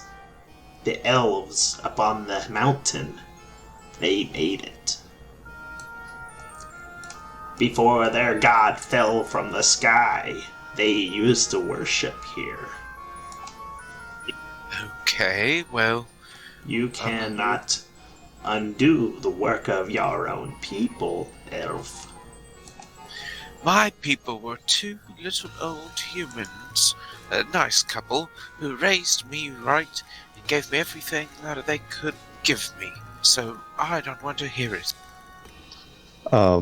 So while they're chatting, I'm gonna go ahead and see if I can use any of my craftsman skills to determine a way to dismantle this from the other side. You don't see anything up here that you can dismantle from this point. All right, well, I'm just gonna go ahead and. And having been someone with tradecraft as you've gone across, you notice there's various different plates that cause the blades to move various different directions as you go across. So it's not even like one trigger. There's like a bunch of triggers that cause them to move like in different ways. So the question is which one of your comrades is going to go next? I'll go next. That's some complex machinery in there. Okay. This is going next. Zelina? I'll go next. Yeah. Alright, Zelina makes her way up there to the front, feeling confident apparently at the moment. So is it a trivial coordination? Is that what you said? 3 of them. 1 for each blade. There are 3 traps in the hall. You have to try to avoid all 3. But at least you know they're there, so they're trivial. That's no good. Okay, so the first one's gonna hit you. Would you like to see your damage first? Sure. Of course. What kind of question is that? That's an 18. Ouch. Ow. What's your I damage don't think thresholds look like? I don't. Where is that? On the second page above the damage track, or right below it maybe. It's right above it, I'm pretty sure. Alright. It's a habit for me to try and help too at the same time. Just I'm talking. Wait, second page on the damage track? Hold on. Yeah, talents and trappings. Talents and trappings. Right. You'll see where there's dodge and parry, and then right below it is damage threshold. And you'll see a big box there with a number in it, and then 3 little boxes. The first It looks box, like 4. 4 is the first one, so that's plus 6 is 10 is the second, plus 6 more makes 16 and for then your third 22. one. Right. So 18 falls between the 16 and the 22, so you're going to take 3 health levels of damage. Now, do you have any damage at the moment, or are you unharmed? No, I'm unharmed. So that would move you down to seriously wounded, as this blade comes, that first blade comes swinging across. Now, you have choices. You can spend your fortune point and re-roll your attempt to not get hit, or you can wait and see if you get an injury, which could happen, and you can spend a fate point to ignore it completely. But, you know, fate points are hard to come by. You'd still be wounded too, though, even if you ignored that. Well, if she spends a fate point, she ignores the hit altogether. Okay. Before the injury is rolled, she can spend it to just not get hit. Okay. That's good. I thought I had just misunderstood how that Now, works. you can also ignore an injury with it. You can do that too. But currently have 2 fate points, so if you want to spend one, you can just completely ignore it and you're across. yeah, I'm gonna do that. Alright, so spend 1 fate point. And this thing swings past you so close that it actually trims off some of your hair as it goes by. Well, here goes nothing, I suppose. She made it. She wears a blindfold. I suppose I can make it. Come on, Everest. This is the most important thing you've ever done in your life, boy. You believe in yourself. Just believe in your feet. All right, and go. Oh, that isn't good. Oh dear. You want to keep? You're gonna have to keep going. Are you gonna keep going? Okay, you got a second one in. Oh, you got 2 of them missed. Okay, let's deal with the first one. Yes, I'm going to. Oh no, wait, that last one's good. The last one's good. 68. You're okay. You're rating at 7. So I would like to use a fortune point to re-roll that first one. You're gonna use fortune? Okay. Yeah. Okay, good. There we are. So now no one behind me has access to fortune, but you know, it's whatevs. Yep, you guys got 1 more left. Okay, good. Well, can you move me to an appropriate spot? Because all I see is darkness. Yep, that's fine. I'm gonna Should I hit do that refresh? in a moment. I just don't want anyone to Okay. see the room until I've got everyone else through. Gotcha. Can you guys see the hallway? I thought I uncleared it. I can see the 3 bladed traps. You can see the 3 bladed traps? Okay. I did a good job of shading this place as well, but then it made it really hard to see where my area reveal is.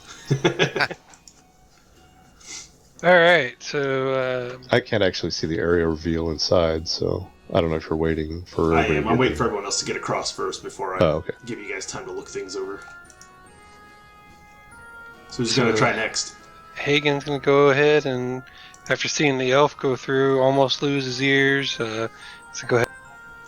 3 coordination rolls. You gotta be the best at this. You got the highest agility, I think. No, I don't. I got a low agility. That's one of the sad parts about this. But I have banner and jibe, which allows me to flip it. Oh, you flip to succeed on coordination? Banner and jibe. You may flip the result to succeed at coordination tests. Yeah, so you're flipped to succeed. So you are Nice. going to be the best at this. It is trivial, so make sure you set yourself to trivial, and then we will check your 3 rolls as you make it across the hallway. Old man just cartwheels his way through. Pretty much. Okay, so 87 flipped is 78, and it's still a fail. So the first one still fails, even though you flipped. So do the second one. Alright, give me a sec. I moved off of it, so like a dumbass. That one's good. And that one is good. So the first one, even though you're flipped to succeed, flipping it to 78 does not allow you to succeed. So we are in the same position the others were in here. One of those blades is going to make contact, and let's see what it does. Is okay, go ahead, I guess. 16. Alright, is there any fortune points left? There's one. Sorry, You still George. have Nadia to have to try to make it through the hall. And not trying to influence your decisions or anything, but Nadia is already moderately wounded. No one cares. And Nadia's already used a fate point.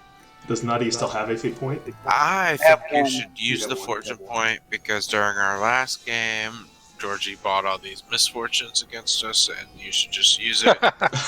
He's trying to It wasn't get revenge against for me Oak. though, it was against you. Yeah, but still, you're my friend. Alright, I will use a fate point. A fortune. Nope, fate. You're going to use No. fate to ignore it? Alright.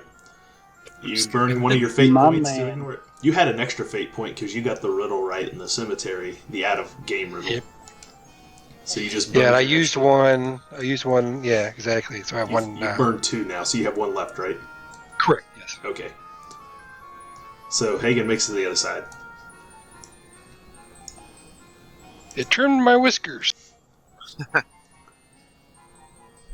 believe I may have damaged my outfit, which is unacceptable. Alright, Nadia, you are up.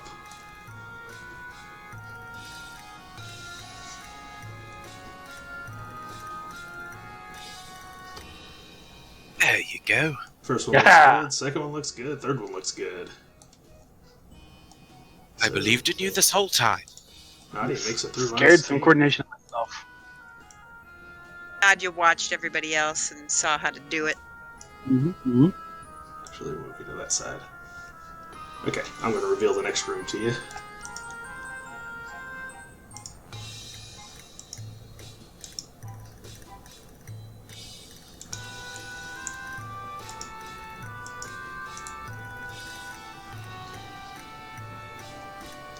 You take your lantern and you find a place there on the wall to, like, there's a little pedestal thing there you can set it on so you can get a good look around the room. As the light illuminates the room, the first thing you notice is an altar that sits directly dead center of the room. It has 3 steps that go up to it. It's made of stone.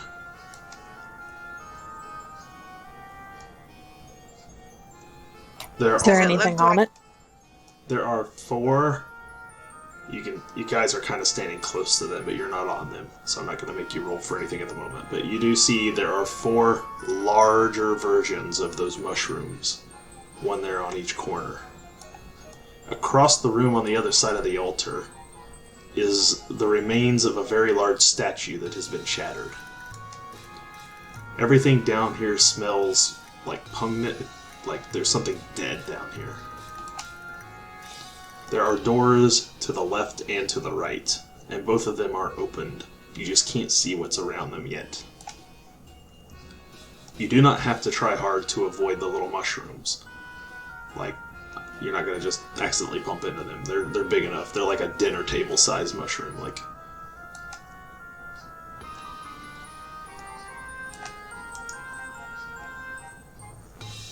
Does it look like the altar used to be for the custodian, but is it changed some?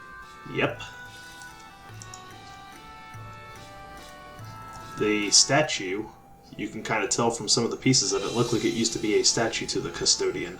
Perhaps an actual visage of the custodian herself that has been shattered by something. Is the altar bloody? I mean, like, does it look like it's been used recently, or... It doesn't look like it's been used real recently, but it is there.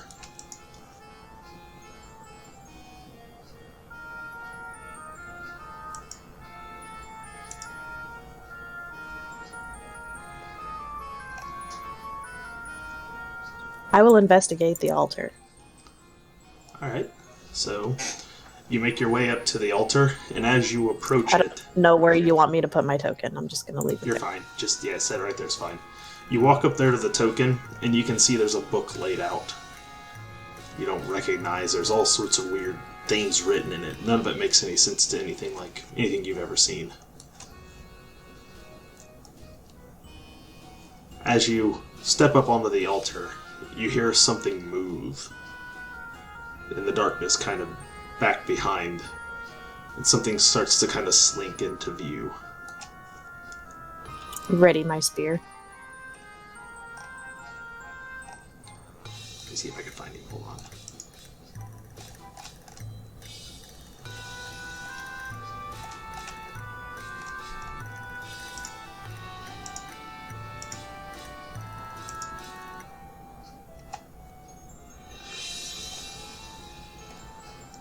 Now I made your token somewhere. Where are you at?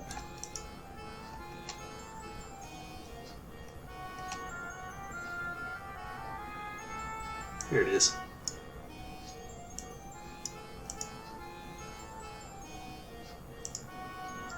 Oh, he looks friendly. Ew, he's like covering like 4 square. He totally just grew a bit. Just kidding. Yeah, no, that's pretty big. It kind of oozes like it was a puddle, and it oozes up into a form. And as it takes form, first off, this thing is terrifying. So we gotta do peril. Jesus.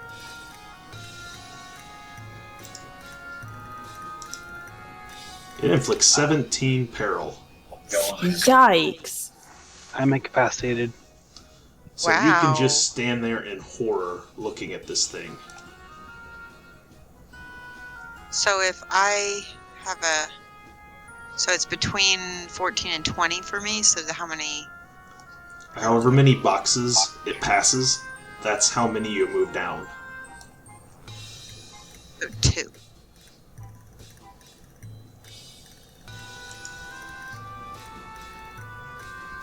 Well, I'm gonna be making some trivial coordination checks again, I think. When my turn comes around. Did you say 17? Yep. This thing So- invokes terror. So since my... Okay, so my first tier is 9 and the second is 15, so I go down, I take 3? You go down 2, because you haven't hit the third one. Okay. Right? The first big box is a number, then there's 3 small Yeah. boxes. So the first one is the first one. Yep. And then the 2 small boxes would be number 2, 3, and 4 for how many you might go down at a time. Okay, so I took 2. So yeah, so you're most of you are probably pushed down to a point now where you're missing skill ranks, which everything past Yeah, the I'm first missing skill 2. rank until you hit incapacitated doesn't really matter, because once you're missing 1 skill rank at basic tier, you don't have any ranks beyond that to lose. So Yeah. It's just some wiggle room till being frozen. slithers up, and you can see it places some of its arms are more like tendrils, and it's got a big like maw of crooked teeth and 1 horn that looks like something like a deer might have,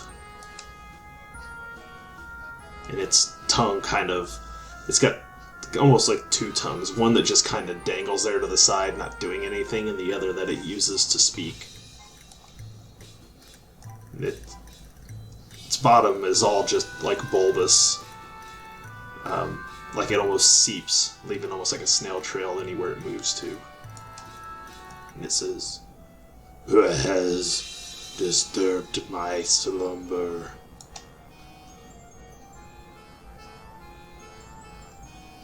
We represent the villagers of Treefell. Have you been interfering with their livelihood across the river? Why are you speaking with it? It asked. "You have not come here to harm me."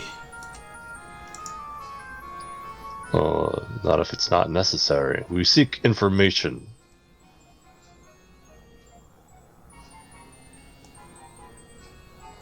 "A house divided cannot stand." At about this point, you realize you're hearing the words in your head. He's not actually forming them. His tongues are whipping around and his mouth is moving, but it's not forming words. Can I, move my token just a little bit?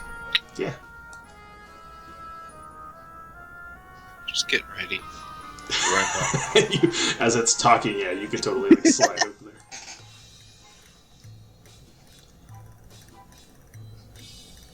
My creation has failed.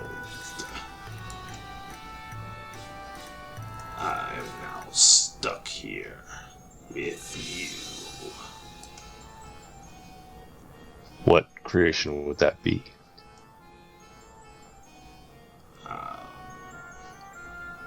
I, wretch. Minion, servant of the Lord of Decay. Gifted to this elm. These beautiful, beautiful plants. So that they may spread across your world.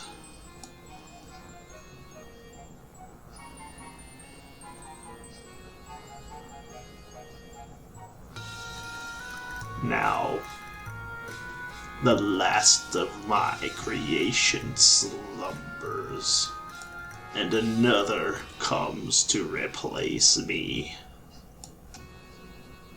But perhaps you can help me. Oh no. Your gods have long left this place. It is unhallowed now.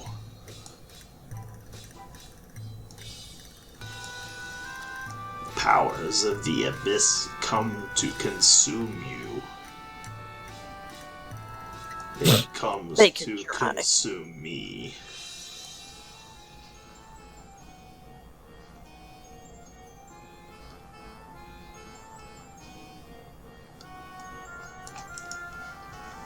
This thing is terrifying. But any suggestions on what we're going to do here?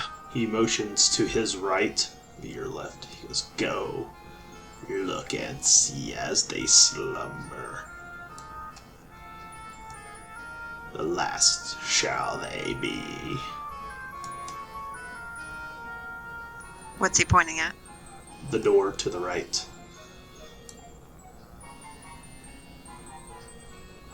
That side? Yep, where Hagen went to. Diplomacy. Oh, Hagen the Curious, that's what they call him. Curious Hagen to a the fault. terrified and curious. I'm gonna hang tight. I just lost my bladder a little bit.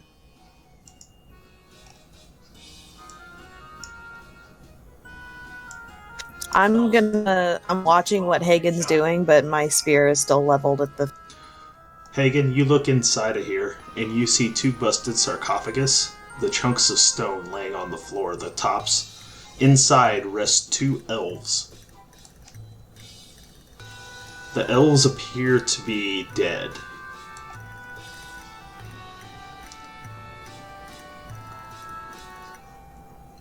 I yell back at Everest. Everest, some of your people in here dead. Oh, What a dick. what Sorry. I was raised by an elderly human couple. I have no connection with these pointy-eared, elitist bastards.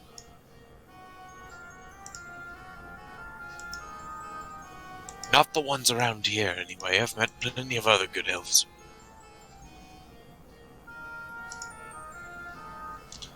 I'm just covering the other side. You can't see in there yet, but there's nothing there that's too spectacular. Just a big pile of bones from the other side you can see through there, Hagen. Okay. Not everyone can be chosen.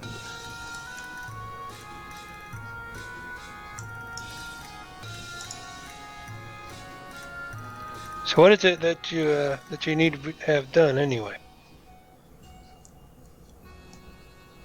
The Prince of Decay is not pleased with me.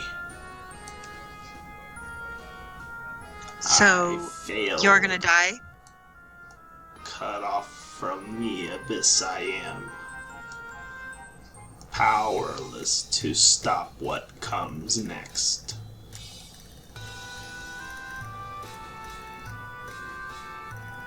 But you can stop it. Well, what comes next? We need to know in order to stop it, right? Yes.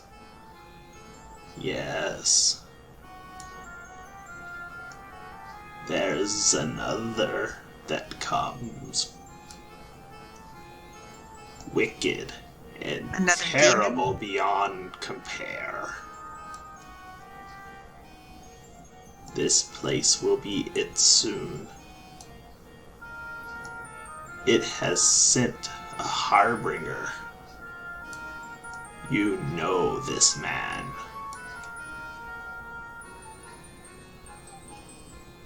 Tell us who it is. I cannot speak its name.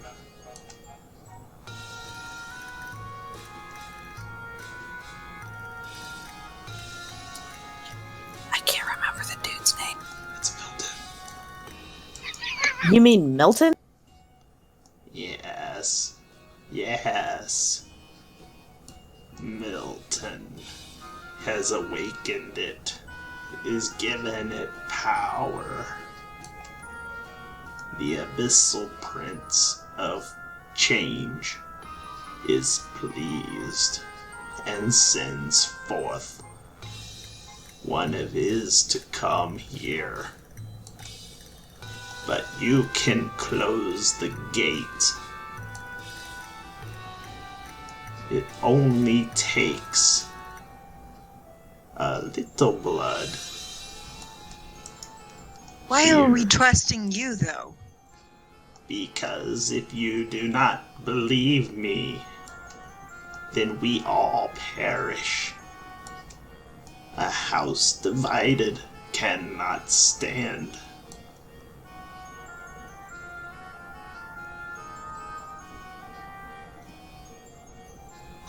You keep saying that over and over and over again. I get it. Are you talking about the village? The village is a house divided? No. No. No. No. You do Someone just not hit puberty. He, on that last note, his actual mouth actually said it. Ugh. Okay. Yeah, so just let me know when it's my turn to roll some coordination checks. If you want to leave, you can roll your 3. I don't know, What are you guys You have doing? that. You have that flared, whatever the temperament thing that makes you not want to deal with this shit. So if you want to go, you totally can just go. The blades are still swinging. yeah. And the little imp is on the other side, looking like he's gonna make it. He's gonna try. Yeah, I'm gonna do it. Just give me a second. Still trivial. Good night, Air Laser. If you're leaving. Still trivial. Yeah, still trivial. You know where they are. They're in the same places going back as they were coming. So. Oh, crap. Uh-oh. That one doesn't look good. All right, I'm gonna use our last fortune point to re-roll that middle one. I don't care. It's not consensual from the rest of you. Ooh, look at that! I failed even. Oh, Dead man. Everest.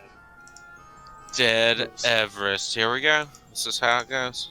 He's right though. I do have a talent that when I'm scared, I don't even. What is it called? It's flarigelic. There's something temperament. I have to look. I can't. remember. Phlegmatic temper. That's it. Yeah, whenever you're suffering from stress, fear, your fury dice don't explode. I don't know. It just Yeah, you get a bunch of crap you can't do in those situations. just roll the damage. Okay, That's good. only 10. No, that's good. I only took 1 tick, so I'm only lightly wounded. We're good. Okay, so yeah, it cuts Oh, across your really? arm as you slip past there. It doesn't do enough to do any injuries because you have to be beyond that. The little demon imp looks at you, gets to the other side. He's like, "Oh, drat! And then he eats you. You made it." I'm gonna flip him off. But to be And then fair, I told you not to come here. Yes. You warned us 3-4 times, and then your master said the same thing 3-4 times. You like to repeat yourself in this damn temple. Everyone, come on, let's get the hell out of here before that slug monster eats your face. Well, is there any way you can talk to the slug monster guy? Is there any way you can shut these things off so we can get out of here in one piece and maybe try to stop whatever this is that you want us to stop?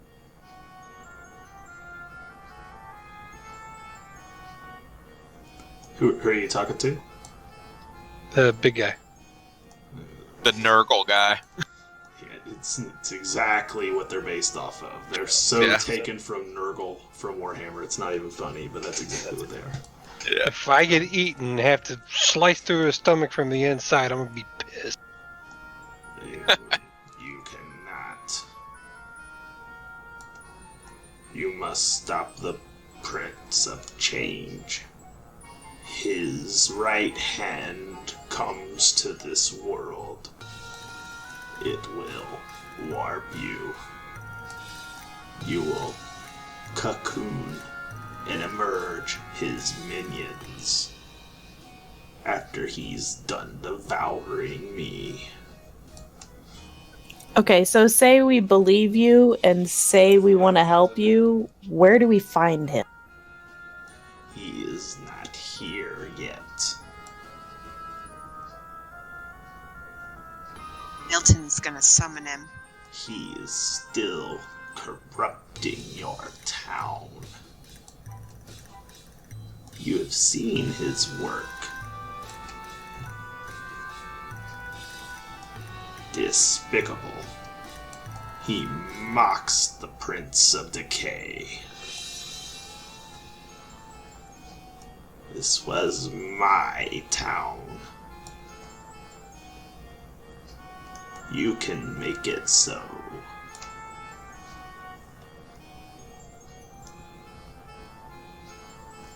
We don't really want to make this his town, but we need to get out of here and stop whatever this is. It's better to deal with the demon you know than the demon you don't.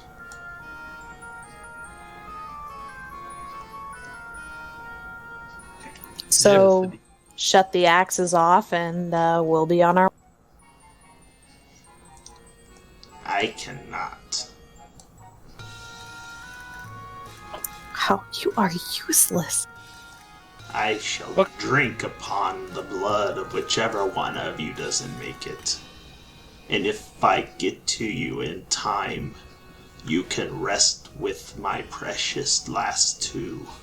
And then 2 can become 3.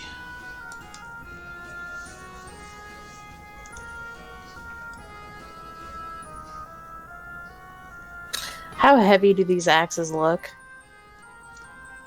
Good size axes. They're like polearm size axes. I'm gonna look at this imp while this is going on and be like, so, how long have you worked for this guy?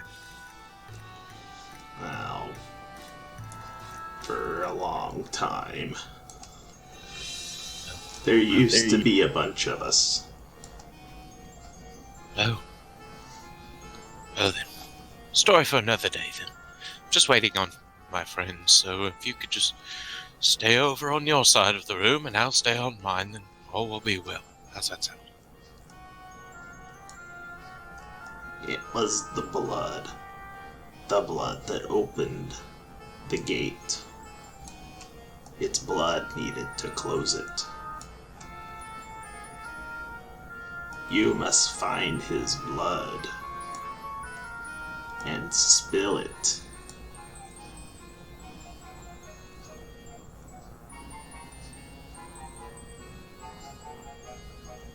Is this anything that I would know about?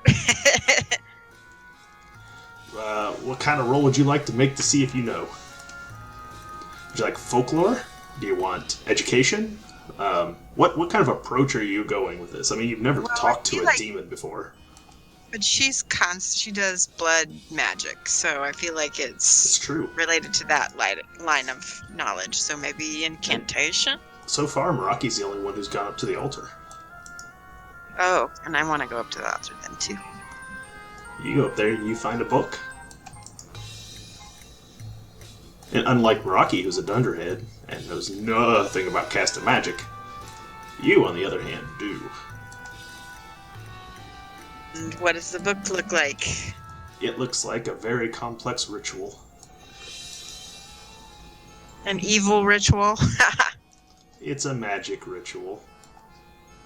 Evil is in the eye of the beholder. Right. And it looks like it's not for the, not for my god, right? Actually, strangely enough, this one is. Ooh. Dun dun dun. Alright, so now I need to, like, try to figure out what it is. Education. It looks like you can just read it because you know how to read magic. Oh, hey, cool. Okay. This is a very highly complex ritual to close an abyssal gate. Snap.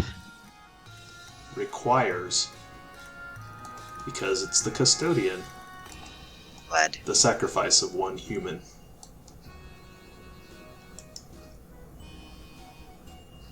Humanoid or human? Well, shit. Human. Selena picks the book up and clutches it to her chest, and she looks at everybody, and she says, I know what I must do. We must close the gate. Good. Help me, you will then. Help me, you will. You know, I don't want to be the ageist here, but you know where I'm going with this.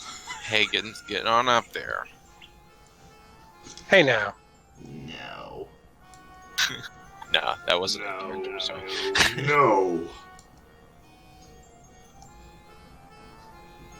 Must be his blood.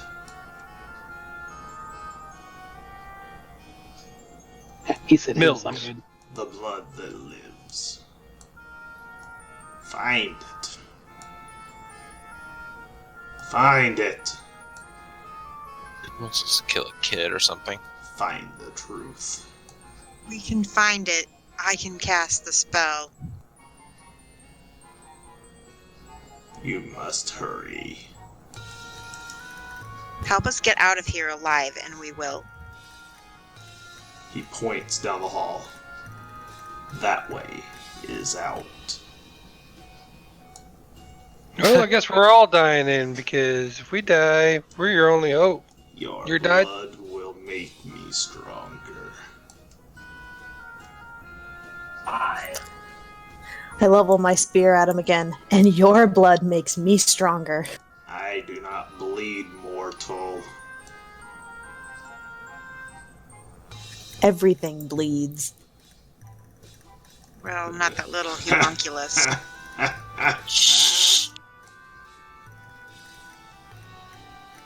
May not be the same kind of blood, but everything bleeds.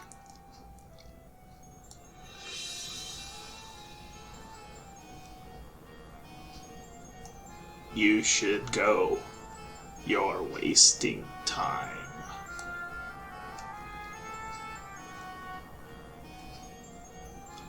Alright, I'm gonna make my rolls. If you kill me here, I only return to the abyss. And I shall claw my way slowly back to the knees of the Prince of Decay. You cannot kill me here.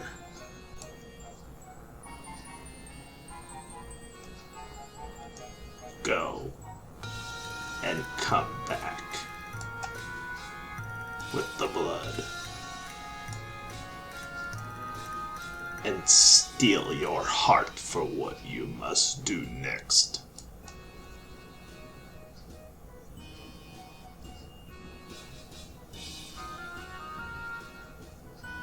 So I look at everybody and shrug my shoulders like, are we going? What's happening? He starts to slowly melt back into a puddle that kind of oozes along the back of the room. Looks like we have to. I'm out. Nigel's like, alright, let's go. Coordination roll time. So how does that work for me? I'll tell you in a second. Okay.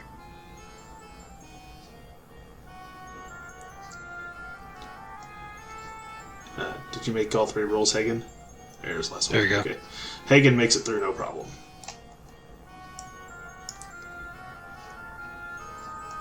Okay. Now that this thing is relatively gone. Whoa, hold on. What is that? We got all kinds of rolls coming in here at one time. Hold on, let me track them. Those were my 3 rolls. Okay, we gotta talk about that second one. I had an 80 in there somewhere. I don't Oh, want okay. Yeah, let's start with... 79. Okay, we're gonna start with Nigel here. Everybody kind of got ahead of me here. Okay, so Nigel, you got an 80. We're gonna do these in order here. What about- Oh, you did I got 79. Yeah, hold on. So what are you gonna do about your 80 there, Nigel? See what the damage is.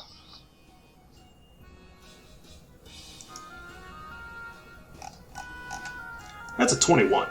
Holy moly. I'm gonna go ahead and spend the point to ignore that. There's your fate point. And you have a 79 down there too. Yeah, I don't know. We'll go ahead and roll the 79. It's only 18. Marginally better. Hold on. What's my Yeah, yes, damage? Georgie, you can buy points.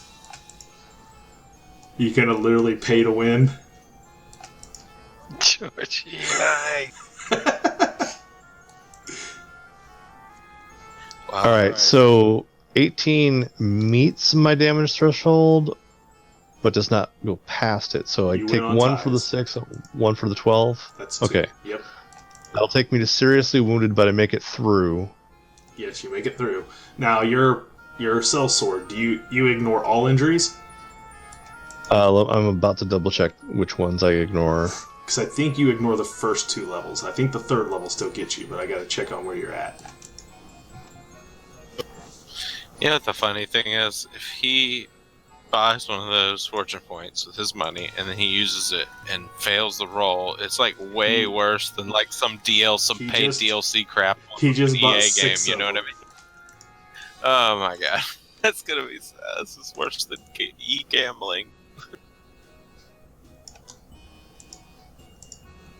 Well, you guys got fortune points again. Thanks, George. But hey, it's the holidays still. Okay, I do not take either moderate or serious, so I'm good. Okay, I so just you take haven't the hit grievously levels. wounded yet, though, so you're okay. Right. At grievously wounded, it's 3d6, and if any of them come up a 6, then we gotta find a grievously wounded chart, so... Alright, so I get hacked up, but I make it through. Yeah, you get sliced again real good, like across your back. But you make it through. Zelina, you rolled next. Let me find your rolls. You got a 13, that was good. A 90, that's not so good. And an 87, also not so good. Now, Georgie just bought 6 fortune points. Now, I'm not going to tell you what to do with your life, but we're going to roll your first damage. Whoa, that's 3D 100s. Hold on. You are dead. Time's over. 22 is not necessarily any better, though. Yeah, that's still bad.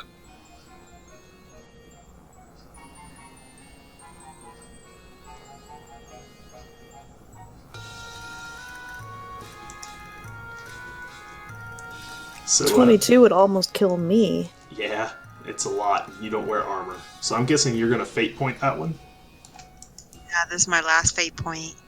Audience, please help me. They've helped you all they can help you. You got, if you want to spend a fortune, you can, to try to re-roll that first one. You still got one more coming. So Yeah, let me spend it, see what happens. they're easier to get than fate points, so re-roll that first coordination. Okay, hang on one second. Hey, that's better. So you didn't take that one at all. So you spent 1 fortune point. And do you want to spend another fortune to re-roll that last spell, or do you want to see the damage first? Let me see the damage first. Oh, 11. That was puny.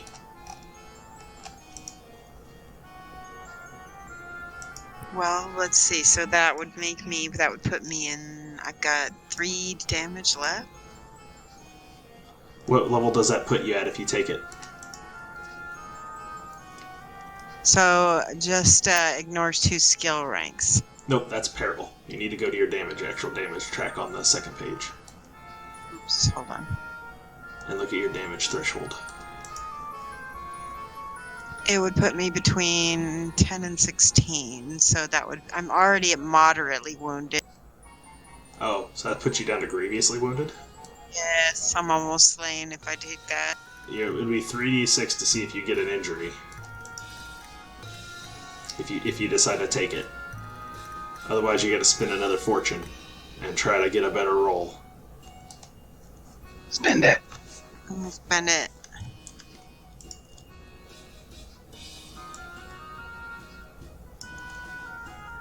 Thanks, Hagen. And Somebody needs to.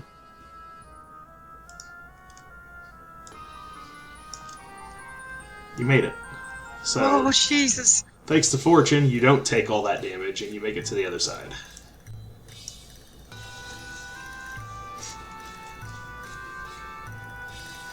Wait, do I have to pick up Nadia?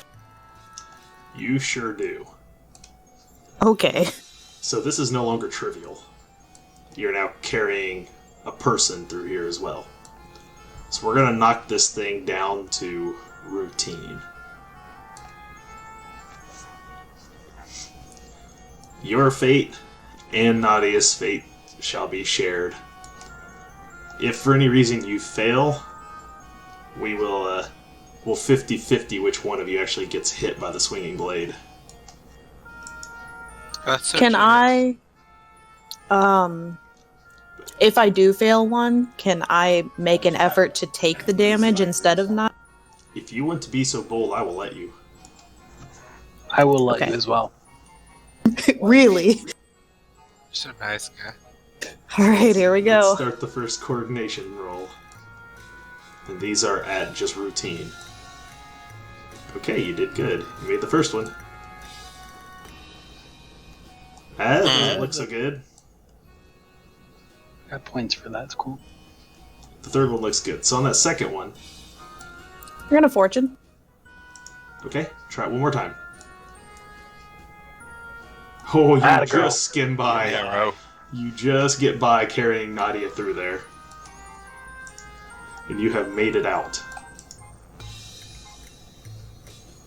Pay to survive really paid off. Pay to win. Yeah. Sweet. Hey, I've played arcades for years. I know how pay to win works. As you guys are, now that you're past those blades, you're like running your way out of here.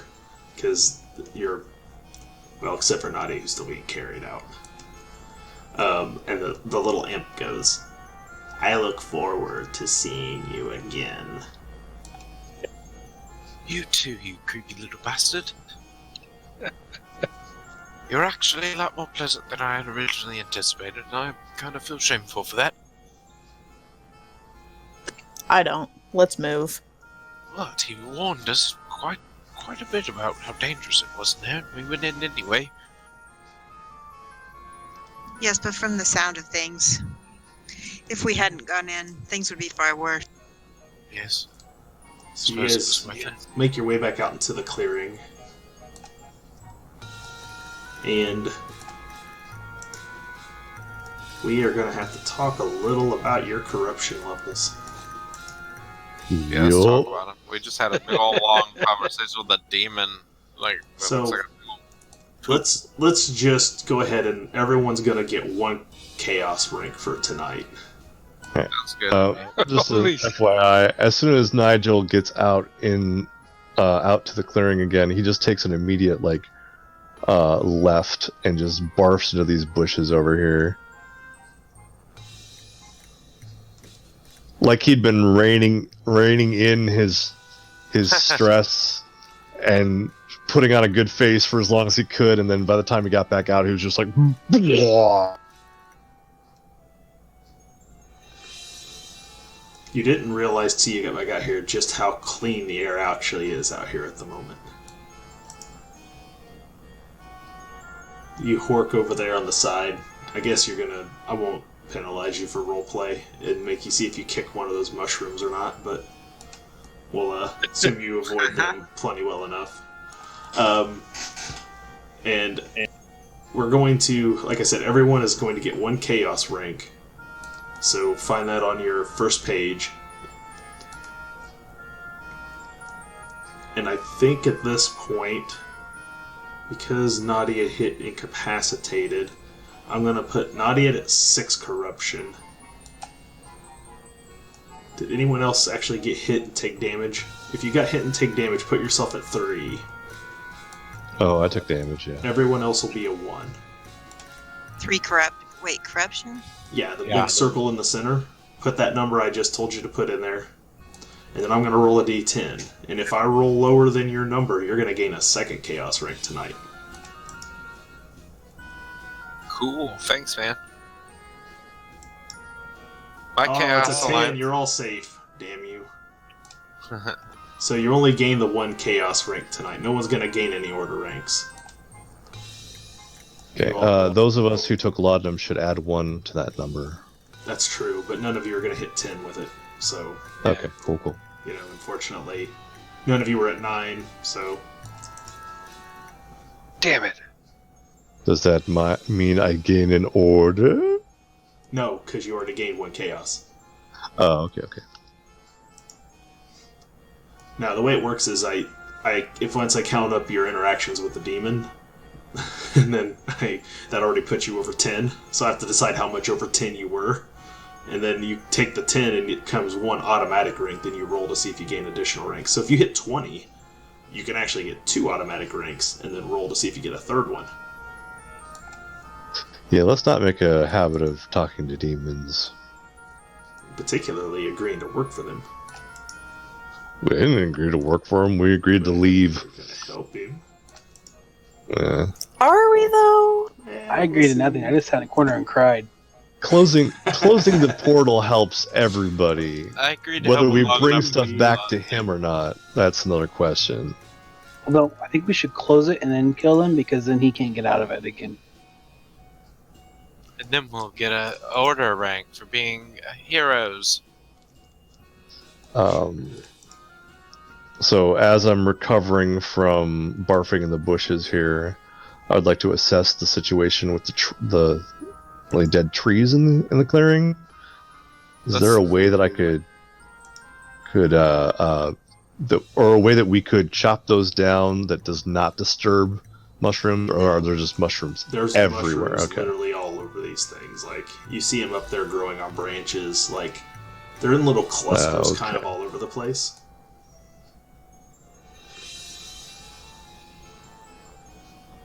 So if we wanted to, say, light the interior of the temple on fire, we would have to bring our own fuel back from the village. The temple interior is all stone. It doesn't burn. Yeah, but if we could still fill it with fire... Oh yeah, you could fill it with stuff. Sure. And- you'd have to and bring make you'd have it- to bring wood from across the river and not get it wet crossing the river. Well, not necessarily wood, but Some like oil, I maybe think, like or something. Splashing barrels of oil or things like that. Sure, yeah. If you can muster all that stuff up.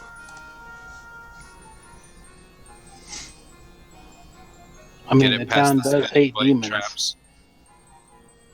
We don't have to get it past the. We just need to put it in the front area, and just build like a bonfire in the front area, heat it up enough to just collapse that front.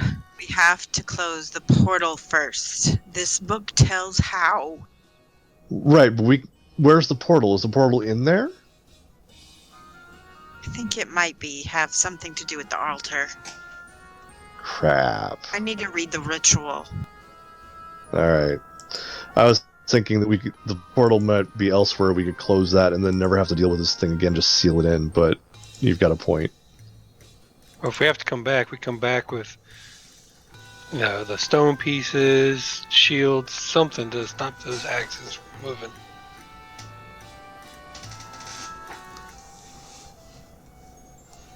Alright, well. You guys are back at the you guys are back there in the clearing. You're kind of making plans. You're looking around. What's your game plan to head back to town now? Get there as fast as we can and rest for like 12 days. Mm-hmm. We have to be very Definitely careful need about to how we talk about what just happened. They're going to kill us if they find out. Well, if we were paying attention in there, clearly this is not the only demonic entity. Let's move this conversation a little close to the river. We move farther away so that the little imp thing can't listen in and shit. And then I'll say, okay, so according to what this guy was saying, if he is to be believed, and since he wasn't saying it terribly obviously, I think maybe he can be. There's two forces at work in the village. One is this demon's effort to corrupt it has previously failed, and another demon is working to influence them. The new one that's coming in and replacing him. But they're both having an effect on the village. So someone in the village is working with that other demonic force. So we've got the righteous, scripture thumpers of the emperor. We've got the former witch-like creature, and then we've got the current evil creature. And then there's us. So there's 4 different factions going on here. I've got half a mind to just report back to the guy who sent us and just say the entire village is corrupted. But then a lot of innocent people are going to die. Yes, and that's not good. You know that, right? And it also doesn't do anything to solve the situation of the demons. It just it just destroys the people that they were influencing. And we're going to have to come back here and deal with this shit. I very much would like all of it just to be over with so I can go back home. I don't know if that's going to happen. We've all come into contact with some crazy, crazy stuff. Well, if we send anything back, I'm not sure how much, especially now. They'll likely quarantine the whole city and nobody will ever get out of here.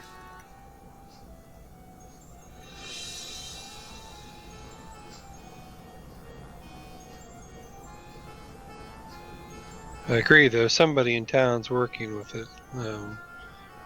I just wonder how far it goes. I wonder if it could be something as simple as one has taken control of one family while another has taken control of another family and they're working against each other. On our way back to town, let's go ahead and establish what our story is so we all are on the same page. How does that sound? That works. Good idea. What do we tell them? Any ideas? Definitely not tell them that we spoke to some sort of brooding slug demon. All sorts of stuff like that, but I just don't know what to tell them myself. We can tell them that we searched for the elves and found no trace. Or that we found them dead. That would be the truth as well. Do we tell them about this temple thing? No. Likelihood they might have already known about the temple. Or we can try to figure out if somebody does know about the temple. What do we tell them about the means of death for the elves? That we found dead. Okay. We didn't see if them they die. were wounded or anything. We just say dead bodies, no signs of injury. What? They're gonna see me, blubbering like an idiot and scared out of my mind.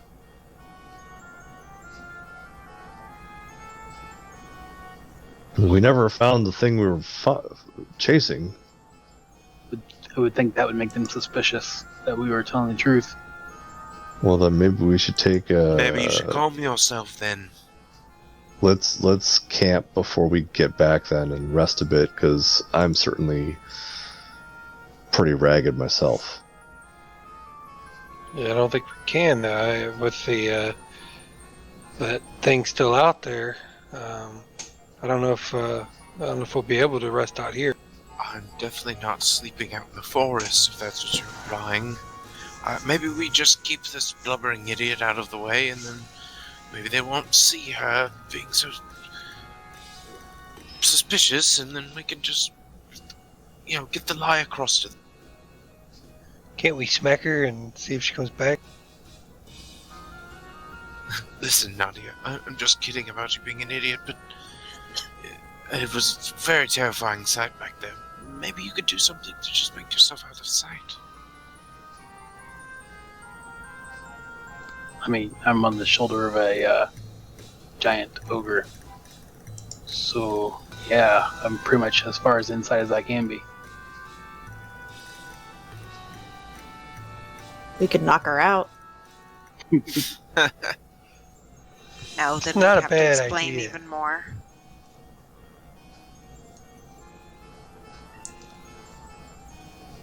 She tripped and fell on a rock. Yes, that doesn't sound like a suspicious excuse at all. Listen, I just want the same story to tell them. So we came out here, and we found nothing. Our tracking efforts were fruitless, and we finally were about to give up, and then we came upon some dead elven bodies. As you say that, you trip and fall.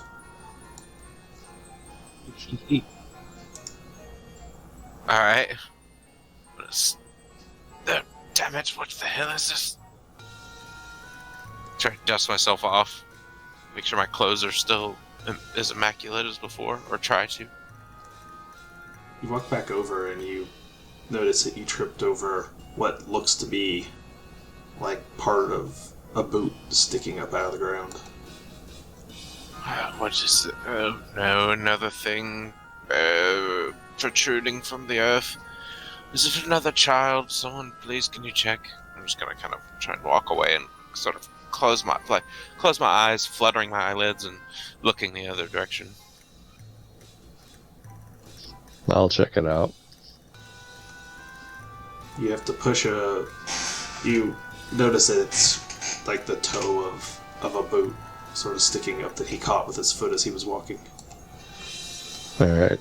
I'm gonna whip out some kind of trowel or digging tool that I keep it on my pack and see if I can dig out the boot and see if it's attached to a leg.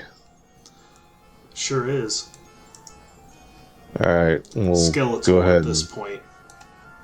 But as you start digging, you start noticing there are worms. There are bugs about. That's a good thing, right? Well, it's the first time you've noticed any in quite a while. But they aren't large, are they? Not yet. Ah, shit. Alright, let's see if we can get enough of this disinterred that we can get some clues as to who this guy might have been. You have to spend a little bit of time there digging away. That's fine. As you kind of keep working at it, as you start to notice, there's a very emaciated-looking human body. We need to make a list of which of the villagers we've seen around these bugs.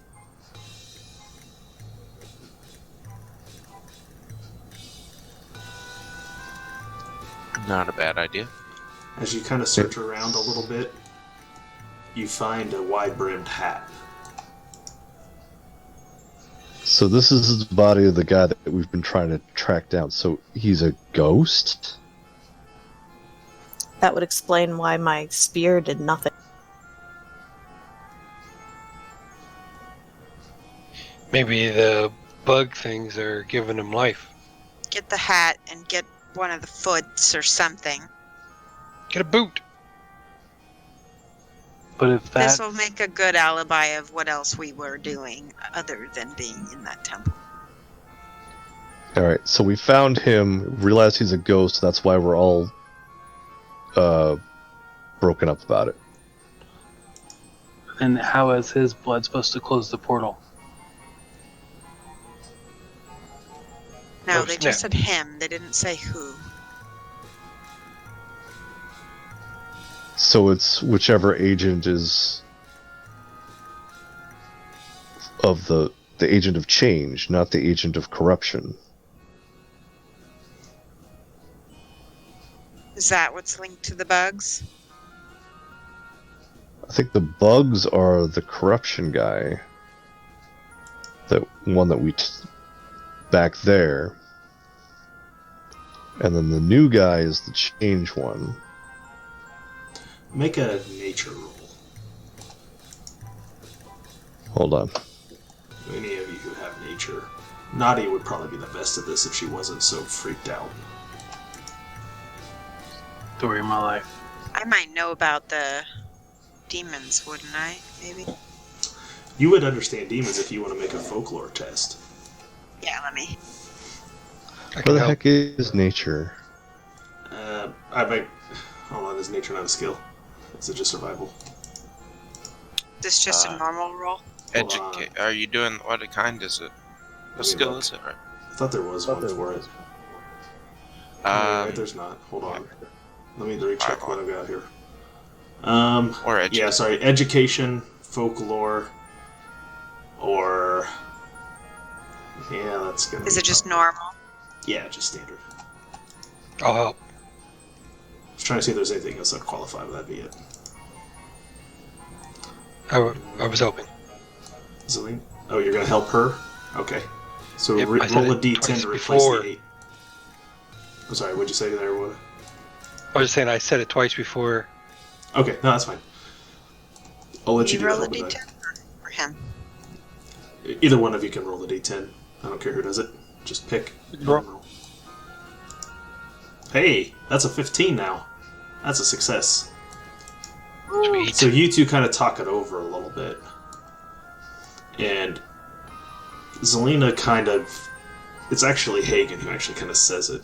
And then Zelina agrees that so far, all the mutated things that you have seen all would classify as parasites.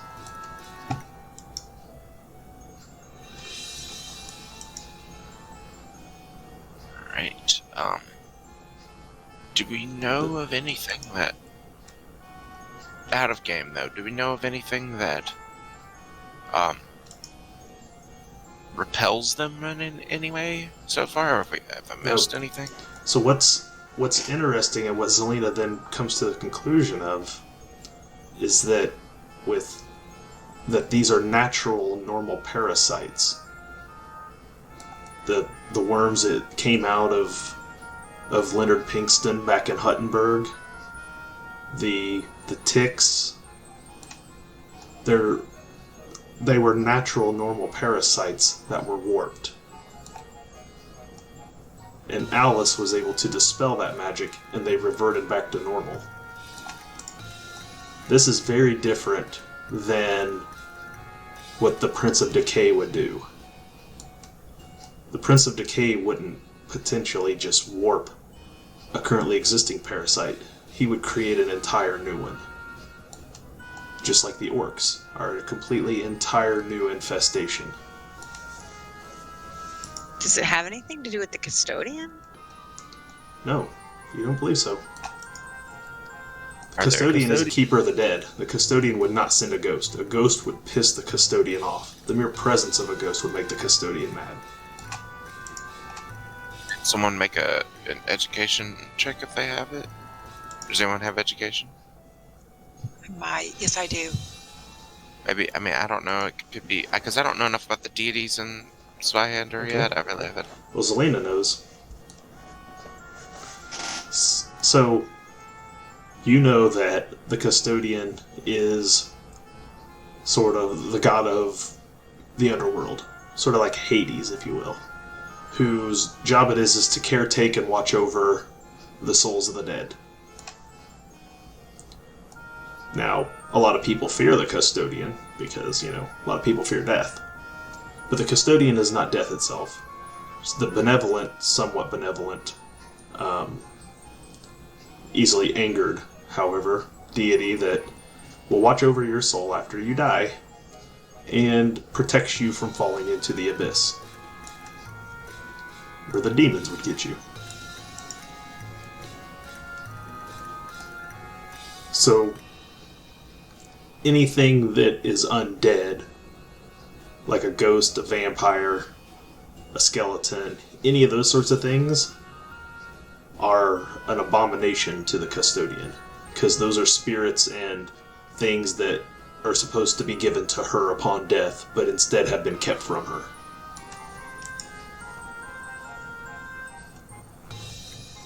If that makes sense. Yeah. And,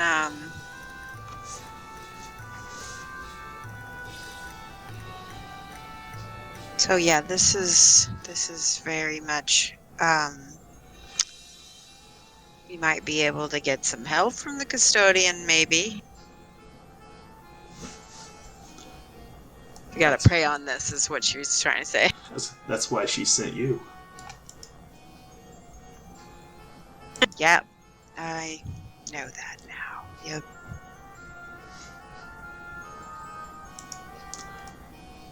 And I think that's where we'll wrap for tonight. Sounds good. That was an awesome session. Lots of very good Yes. roleplay. Oh my god, there's so much going on here. Mm-hmm. I say we hash it out and You guys next. you guys are going to have a long break for next game.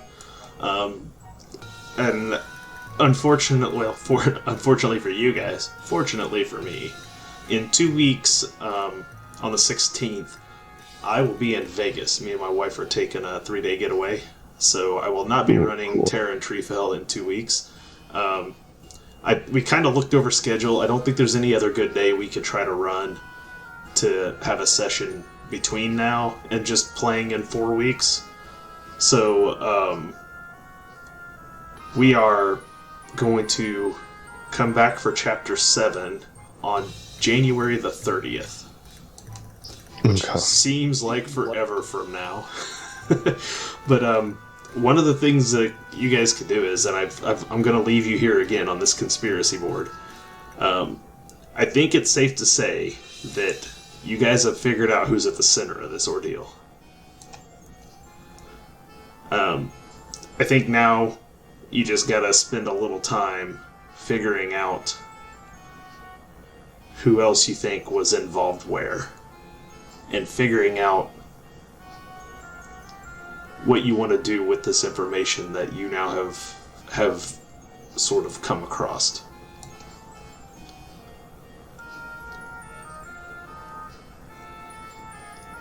Yeah, we got to be careful though.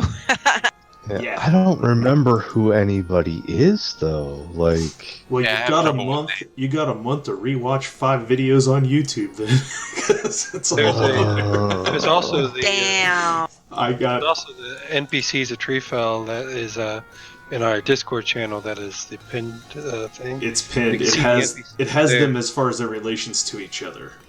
Right. So I don't know how much help that is to you, but I can show it again here real fast on. Well, I'm not going to worry about moving you because I have to move you back here either way. And there was one you said you couldn't move, and that was Franklin Brown, right? Correct.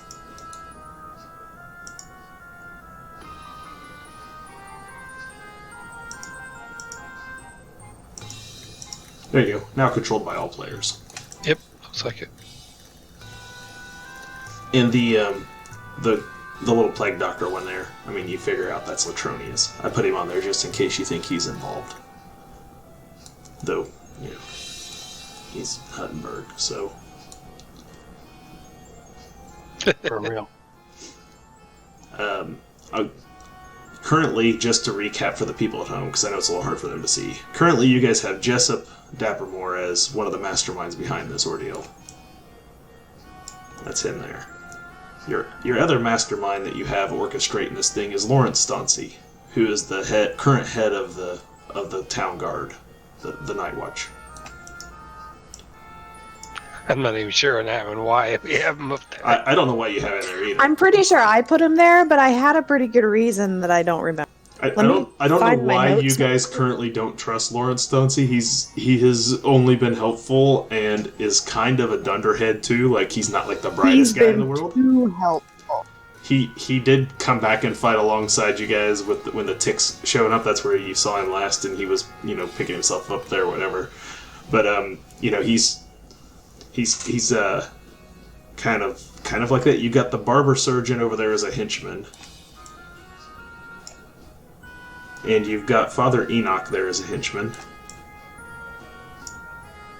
That one I definitely agree with. And you got Winston Dappermore there, who, based on what you guys had learned, he left for Huttenberg, well, really not too long after... Well, he left for Huttenberg after his mother was burned at the stake by his father. Let's just put it that way. That was the I just event don't trust the that Dapper. pushed him out of town. So that's why he's gone. And then down there in the bottom as an accomplice, you have Alice Brown, who's Alice Dappermore. And she is currently being tried as a witch by her father. So that's who you have on the board at the moment. And dead center, you have dead Milton Philibrand there, with a Latronius now covering him. alright. That one guy, the first guy that burned his wife as a witch, Yep, Jessup. he's still around. Yeah. That's just talked to Jessup? him. Yep, Jessup. Okay. The guy who just found a whole bunch of newfound energy to come try another witch. Yeah, I don't trust that guy at all. Yeah, you get him as a mastermind. He's pretty well placed in my opinion. So I feel like he burned her as a cover-up, and not as... ooh, very I don't think she did insightful. anything. Well, glad to know that I called him out as being a witch earlier. So what you got to do now, to a degree, is you're going to have to find somebody who would know what actually happened. I mean, I think you know what actually happened at this point. Yeah, you guys, I'm totally aware, but if anyone wants to, tell me their thoughts. I see what you did there. I'm bad with puzzles and riddles and conspiracies. So, Just those three. a few other pieces of information, because I know it's over the course of several games, but a few other pieces of information I'll leave you at the end of this game, so you only have to rewatch the end of this game while you're playing with this board over the next month, basically, is that Father Enoch has not been in Treefell that long. No, he was my number one suspect the entire time. He has been, and he's a shady dude. But as for the purposes of this conspiracy and what happened to Milton Philibrand, he would not have been in Treefell at the time this all happened. He has come in way after the fact, like more than 10 years later. Jessup knows a lot of stuff, for sure. Jessup's already on there as a mastermind. And if you moved him, you would probably be silly. But Father Enoch is not necessarily well placed. Yeah. So, you have Alice on there as an accomplice, and that's not necessarily a terrible guess. But there are other people on that board that are involved. And I know you have to zoom in to kind of see some of the names, but it might give you some idea of people that you have to, and there's some people on there you haven't even met or talked to yet, who are in Treefell somewhere, who might be people that you might want to consider. And if you use that pinned thing to figure out the relationships between some of these people and how old they are, it might help you discern which people you need to talk to more.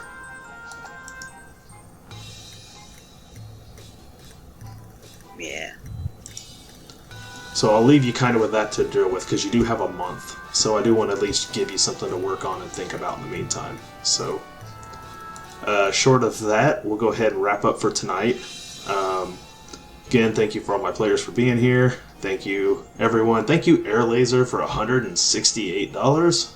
Holy cow. Wow, thank you. Georgie, your $6 in bits to save the party was well spent, I believe. We will see you here next Saturday for our first spotlight, where we're playing Ballad of the Pistolero, which is a Western-themed game that is somewhat based off of Zweihander, the game we're playing now. So there's some rules that have stayed, there's some rules that have been changed. So you'll be able to see us 9 p.m. on Saturday here at TT2KB. It'll be me, Levi, Cameron, Jeff, and Clint playing, and Jonathan23 is his handle he goes by. He will be running the game, and he is the writer of Ballad of the Pistolero. So we got the creator coming to run it for us, so it should be a good time. And then Monday he will be our guest on Wisdom Check. So if you got time this weekend, Saturday night, you got anything else going on, hop on here and watch us play some Western. It's going to be a good time. Is there anything you guys want to promote, talk about real quick before we head out of here? I know Shoshi and Lee probably have a few things to say. Yep. I paint miniatures, and I'm live on Twitch on Monday from 2:30 to 5:30 Central Time, and I also stream on Wednesdays and Fridays at the same time. All right. Definitely should check it out. I try to stop in there when I get a chance. Sometimes you're on earlier while I'm still at work, so I can't always stop in, but I try to when I catch you on one of my days off. So, Lee, do you want to go ahead and plug the stuff I know you're involved in? Yeah, sure. I'm a social media consultant for a couple of different companies, Fantasy Grounds, Zombie Orpheus, stuff like that. Check me out on Instagram, Facebook, and Twitter. And pretty much anything I would want to plug would be in those feeds. So I guess if you're interested enough in me to see anything that I'm on, you'd probably be interested enough to just check those feeds anyway. So yeah, just look for @Leopold the Just pretty much at all three of the major platforms. Now, I don't know if I told you yet, but one of the guys from Audio Dungeon is going to be on Wisdom Check in 2 weeks. Oh, cool. A Yeah. week from Yeah. Monday, so I was wondering. Yeah, I remember him telling me that he set that up. I was wondering if it was still Yeah. going on. That's cool. this coming Monday we have Jonathan, and then the following week is Tony. I think his name is right. Yeah, Mm-hmm. Tony from Audio Adventure. Yeah, they're I'm gonna cool. say, so. Yeah, I'm gonna be on that show at some point. They're gonna give us a place to stay, which is pretty much most of the cost of going to New York. So we just need to get the plane ticket money together. We're gonna go up there. Both me and Constance are gonna be guests on the show. It's gonna be awesome. Oh, that's awesome. Definitely let me know which episode that is, and I'll do my best to tune in for it live. I was watching them on Twitch the other day, and I realized like I think most people watching them are watching somewhere else. I was on there on Twitch watching, so I was like, Oh yeah, we're all on Facebook. I must be on For the Facebook. most part. Okay, Yeah, I'll try to find them on Facebook. Facebook because I could see they were talking to people who were watching and stuff, but it wasn't on Twitch. I was like, man, I don't know where these people are watching them from. We'll have to figure it out. So Yeah, I'll they try do the to- simulcasting thing, and they get away with it too because they use completely different cameras and completely different IPs to film. So they're allowed to be Twitch partnered or whatever, and do Facebook gaming at the same time. It's this whole Clever. crazy thing. Yeah, clever is- people. yeah, exactly. It's pretty cool though. They And have a the cool show's setup, probably so. about to. It's about to get restructured too. I think the mini games are about to get moved or taken out or something. I'm not sure, but it's gonna be cool. With some changes coming. If you haven't checked them out, you definitely should. They're a very entertaining group. So Wednesday at 7:30 p.m. Central, every Wednesday on Facebook and Twitch and YouTube. Sorry. Anyone else have anything else they want to plug before we sign off? Hearing nothing from the Peanut Gallery again. Thank you, everyone. This has been Chapter 6, Terror and Treefell Over the River and Through the Woods, ever so aptly named. And I will start dropping stuff for Chapter 7, of course, over the next month. So some hype music coming, another intro, all that good stuff. So stay tuned, and we will catch you then.